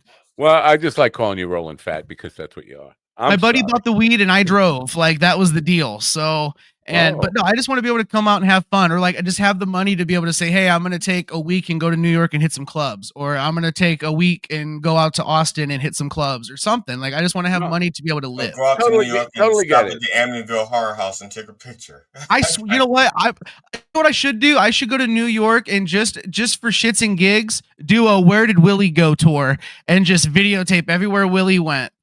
Well, boy, you guys just like know how to push the airport for 3 days. You guys really know how to aggravate me. You bring it up because the stuff that sticks to my craw over a year later. This idea of you came to New York, you used me to get on stage. Not you. I'm talking about Willie. Used me to get on stage at the Governor's. He absolutely did. If it wasn't for my influence with Tony there and the guy who actually ended up putting him in the giggle room, he would have never gotten that. And then when I asked him for a favor, please don't go to the Amityville Horror House and make a scene there, because I know those people don't like that. I'm asking you as a favor not to do that. And he insists on doing it anyway. Where are you? I'm right by the Amityville Horror House. Like, dude, I asked you as a friend and as somebody who has reached out and done to be helpful to you not to do that. Oh, but my wife would kill me if I didn't take a picture of that. Like, there's no other fucking pictures of that. You could have just fucking taken a picture off the web and sent it to her. Said you took that. Googled it. Just fucking Street View screenshot. Here you go, honey. Like, what the fuck, dude? Right. Fucking A. God. So you guys know you did that on purpose to get me in an aggravated mood right before we get off the air. Well, I didn't try. It was not my intention to get you in an aggravated mood as much as it was No, to make not at all. situation that we're all aware of. So. No, I think you do. I think you want to see my head explode. I think there is video of my head exploding. So no, I'm straight, but thank you though. I don't know if you now. I thought I saw a video of you and Scott Thank. You still hang out with Scott Thank, right? I thought I saw one where you got tongue kissing the other night or something on Facebook. No, he was on my lap, but no, we haven't hung out in a little bit. But he's been working a lot. He hasn't been doing a whole lot more than working. So working comedic working or like bank working. Maybe he's been doing occasional jobs, occasional gigs, but no, he's been he drives a tow truck. So, well, is it his own company or is he for someone else? I'm just he was working on his own, but he just needed to make more money, so he had to go get a real job at a place. That money shit ruins everything. I don't know if you're aware. It does, man. My nephew was a tow truck driver for someone else, and to make more money, he got his own truck and started his own company, and he did very well with that. So that's what I'm thinking. He drove for himself, but to make more money, he left. Scott doesn't own a tow truck. What he was doing was roadside repair on his own. So he had his own vehicle. He owned his own company. He was doing that for a while, but he just wasn't making enough doing that because, just fucking life and bills and finances. So yeah, there you go. Yeah. Fun stuff. Wow. Yeah. So, yeah, you and Scott Thank are a thing again. No, you're lovers or something. Or, you don't want to talk about it. You don't want to. You don't want to. You feel uncomfortable. You're not. All right. I'm gonna come stay the night at your house when I come out there. No, you're not. There's no room here. There's no room at the inn. Every fucking bed and couch is taken here. I'll sleep in your manger. You can sleep with the I mean, chickens in the back. You can sleep in the cat house. If you can fit Yeah, it. there you go. so I mentioned I did a paint party for 21-year-olds the other day and asked them about comedy. And and they said they were big comedy fans. So I'm okay. I'm interested. And I told one of them about this program. I told them about, and the only guy there said he was going to be tuning in. And I was like, that's a little dangerous. Maybe we don't want to go there. But basically, I asked them for names, and Sebastian Maniscalco was the first one that came up, and we talked about that. Like but that doesn't tell me you really are tuned into the world of comedy today. And then Shane Gillis, we love Shane Gillis now. Shane is one of the more popular ones, but again, that doesn't tell me that you're really tuned into what's going on in the world of comedy today. But they were for 21-year-olds. I'm wondering where the interest level for younger people is. Do you have to be an old fucking geezer to go out and support comedy? And because I don't think younger people have the attention span anymore, man. Like, that's why if you look at the comics that are like the ones that are really getting all the attention at all the clubs, they're TikTok comics, right? It's dudes that do like 2-minute videos that get a billion views, and then they come and do these shows. Which again, it does cater to the audience because these headliners do 20-minute headlines.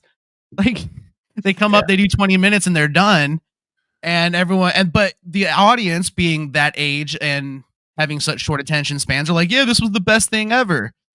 Yeah. It's fucking dumb, but that's how it happens. I thought until recently, I thought I was a fan of comedy until I listened to an interview of someone who actually was a fan of comedy.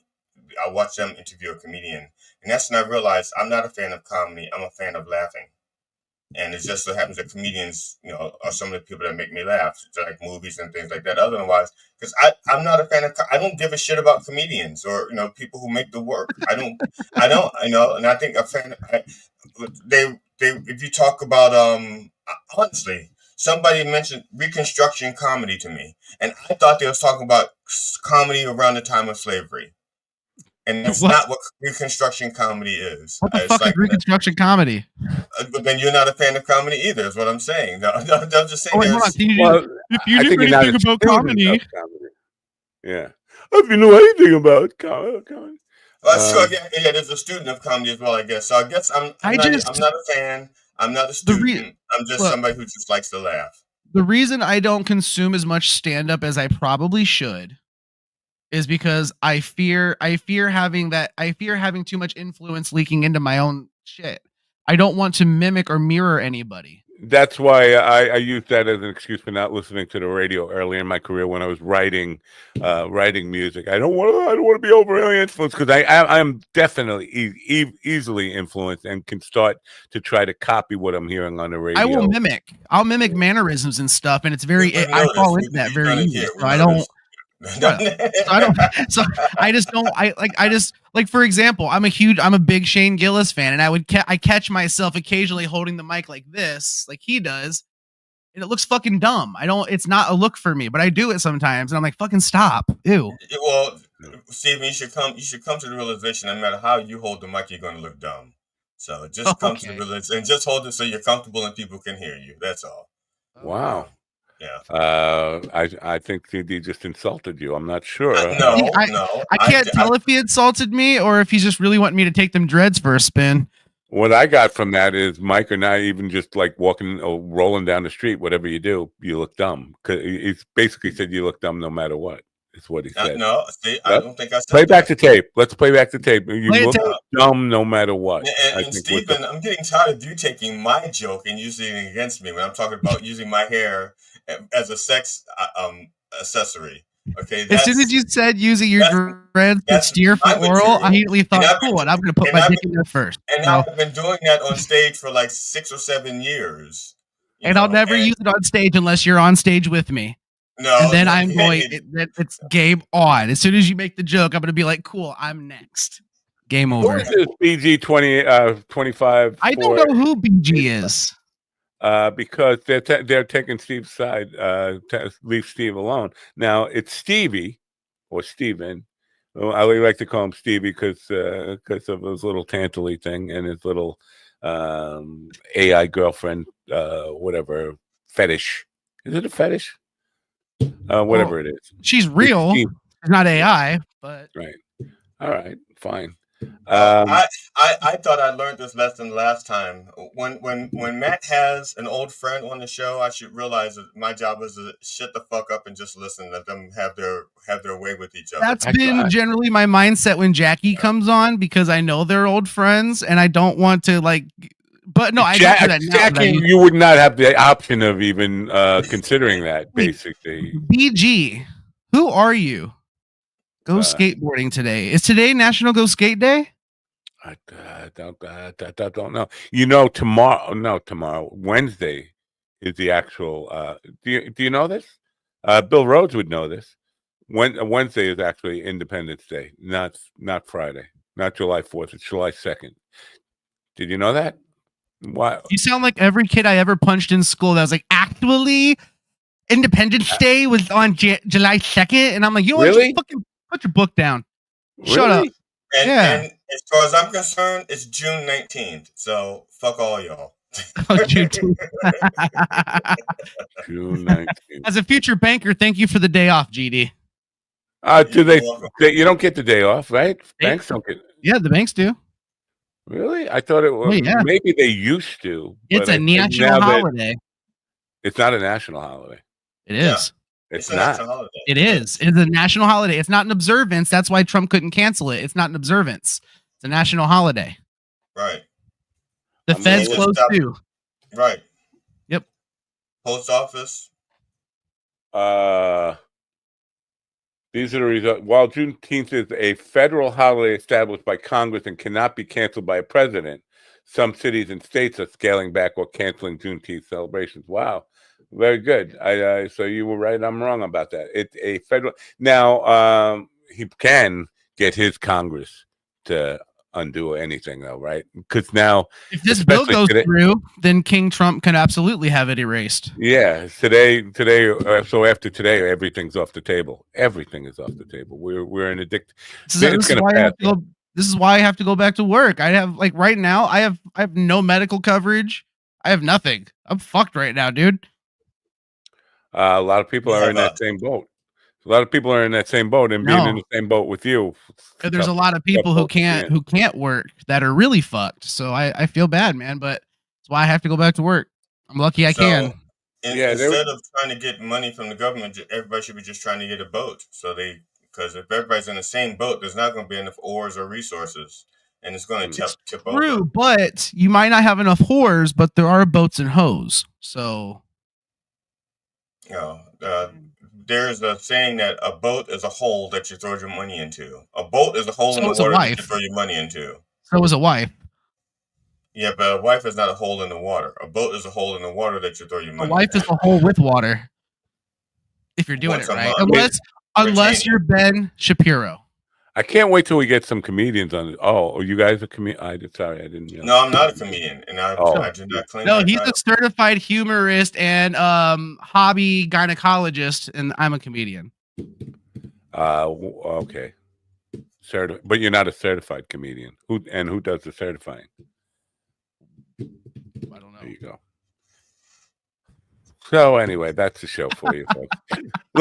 Just lastly on this party I did on because it's all about me, right? Yeah. Glen Head, New York. I did not realize. I don't like the name of that town already. Glen Head. I know you wouldn't like. It's not because you don't like giving head or getting head, because you don't know what Glen Head. By the way, if you don't know this, GD's first name, the G stands for head for some reason, and he doesn't like hearing that. But Glen, no, it's Glen. But so right. But so the head part is disconcerting to you. Is it you because you're assuming you have to give? How do they spell Glen? First of all, how do they spell Glen? Glen. Okay, that's not me. Oh, yeah, it's also incorrect. You need two N's. I'm a two-N-er. Leave off the last N for No, you're a 2 N not 2 N Don't use the hard R. Oh, he's got 3 L's. He's got 3 L's in his name. It's GLLLLEN. One of the very Glenn. jokes I did as a quote comedian on stage. Okay. At my opening bit was let me see. Because they introduced me as Glenn. I was not GD Fenderson back then. I didn't become GD Fenderson until I tried to develop a Facebook page. And once I went to go Glenn Fenderson on Facebook, there were like 19 Glenn Fendersons. Wow. So I went Glenn D. Fenderson. There were 12 Glenn D. Fendersons on Facebook. And so I went to GD Fenderson, and there were none. Wow. So that's it. And that GD Fenderson was how I always signed my name. Well, once I got into like the 11th grade, I started signing my name GD Fenderson.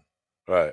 I think it's because of F. Mary Abraham or something. I don't remember. Well, I went to talk about this anyway because Glen Head, Long Island. It seemed like just another suburb. It's not one of the ones you think of when you think of big money. There's Old Brookville, there's Bayville, there's Cold Spring Harbor, where all the Hamptons, East Hampton, where the big money is. But I pulled up to this house expecting people just throwing a paint party on Saturday, and then it's like I'm pulling up to stately Wayne Manor. Oh my God, look at this fucking mansion I'm pulling up to. And I truly believe that the people throwing this party don't see themselves as wealthy or rich. And it's just it occurred to me that the perception there from middle class Long Island, I think these people think of themselves as upper middle class. They don't think of they probably do, but also do they have because I don't know if they inherited the house or not. Some people inherit big homes, and the family money was there, and now they got the house, but they don't have the income to keep it the same way that their rich parents kept it. Oh no, they were keeping this place really nice. But I'm just saying also, I know the guy was an immigrant. I know this because he still had an Irish accent, a very thick Irish accent. I didn't get to talk to him much, but his wife was also very Irish. She didn't have any accent at all. But so I doubt that it was a family generational wealth hand-me-down. I think this guy earned, I don't know what he did for a living, but the point I was making, it just feels like they are lovely people, down-to-earth people, cool people to hang out with. But I don't think they realize, if you go to my neighborhood, what people were intimidated by the size of their mansion, the beauty of the house, the estate. They had a full-size soccer field in their backyard, a full-size professional soccer field as part of their backyard. I mean, to me, if you got that kind of property on Long Island, you got some bucks. But I don't think they didn't have any attitude of aristocracy or any of that kind of stuff. So. I just feel like, you know what, people, because we have this class warfare type thing. I think some people don't realize how good they have it. These are, how wonderful life must be in that position to throw your daughter a paint party featuring me after I'm done, a full-scale hibachi restaurant coming in to back me.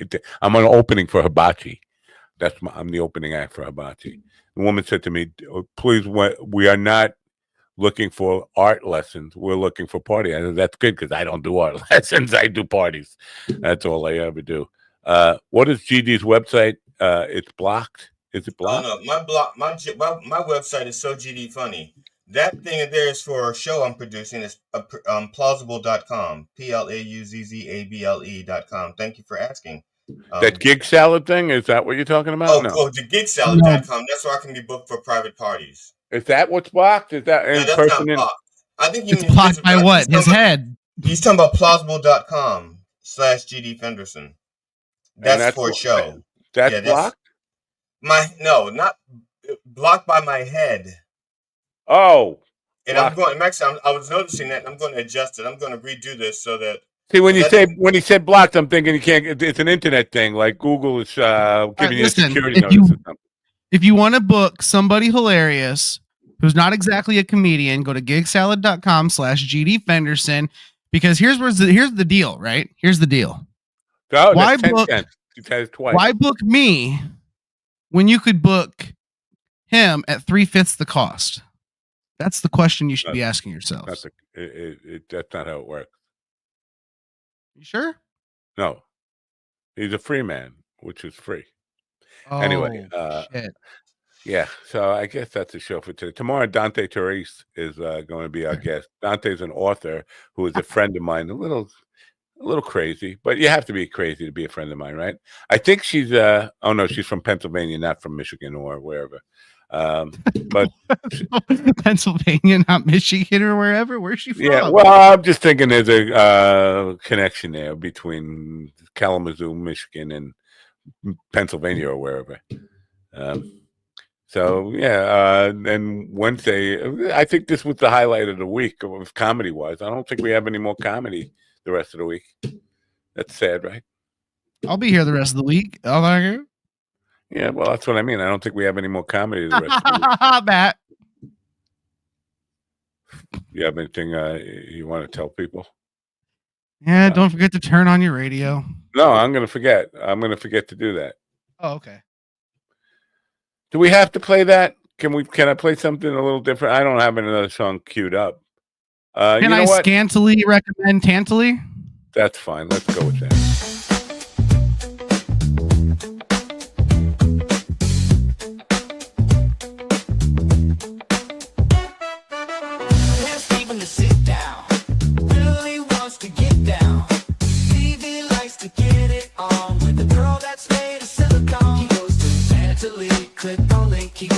You are high right now. She comes without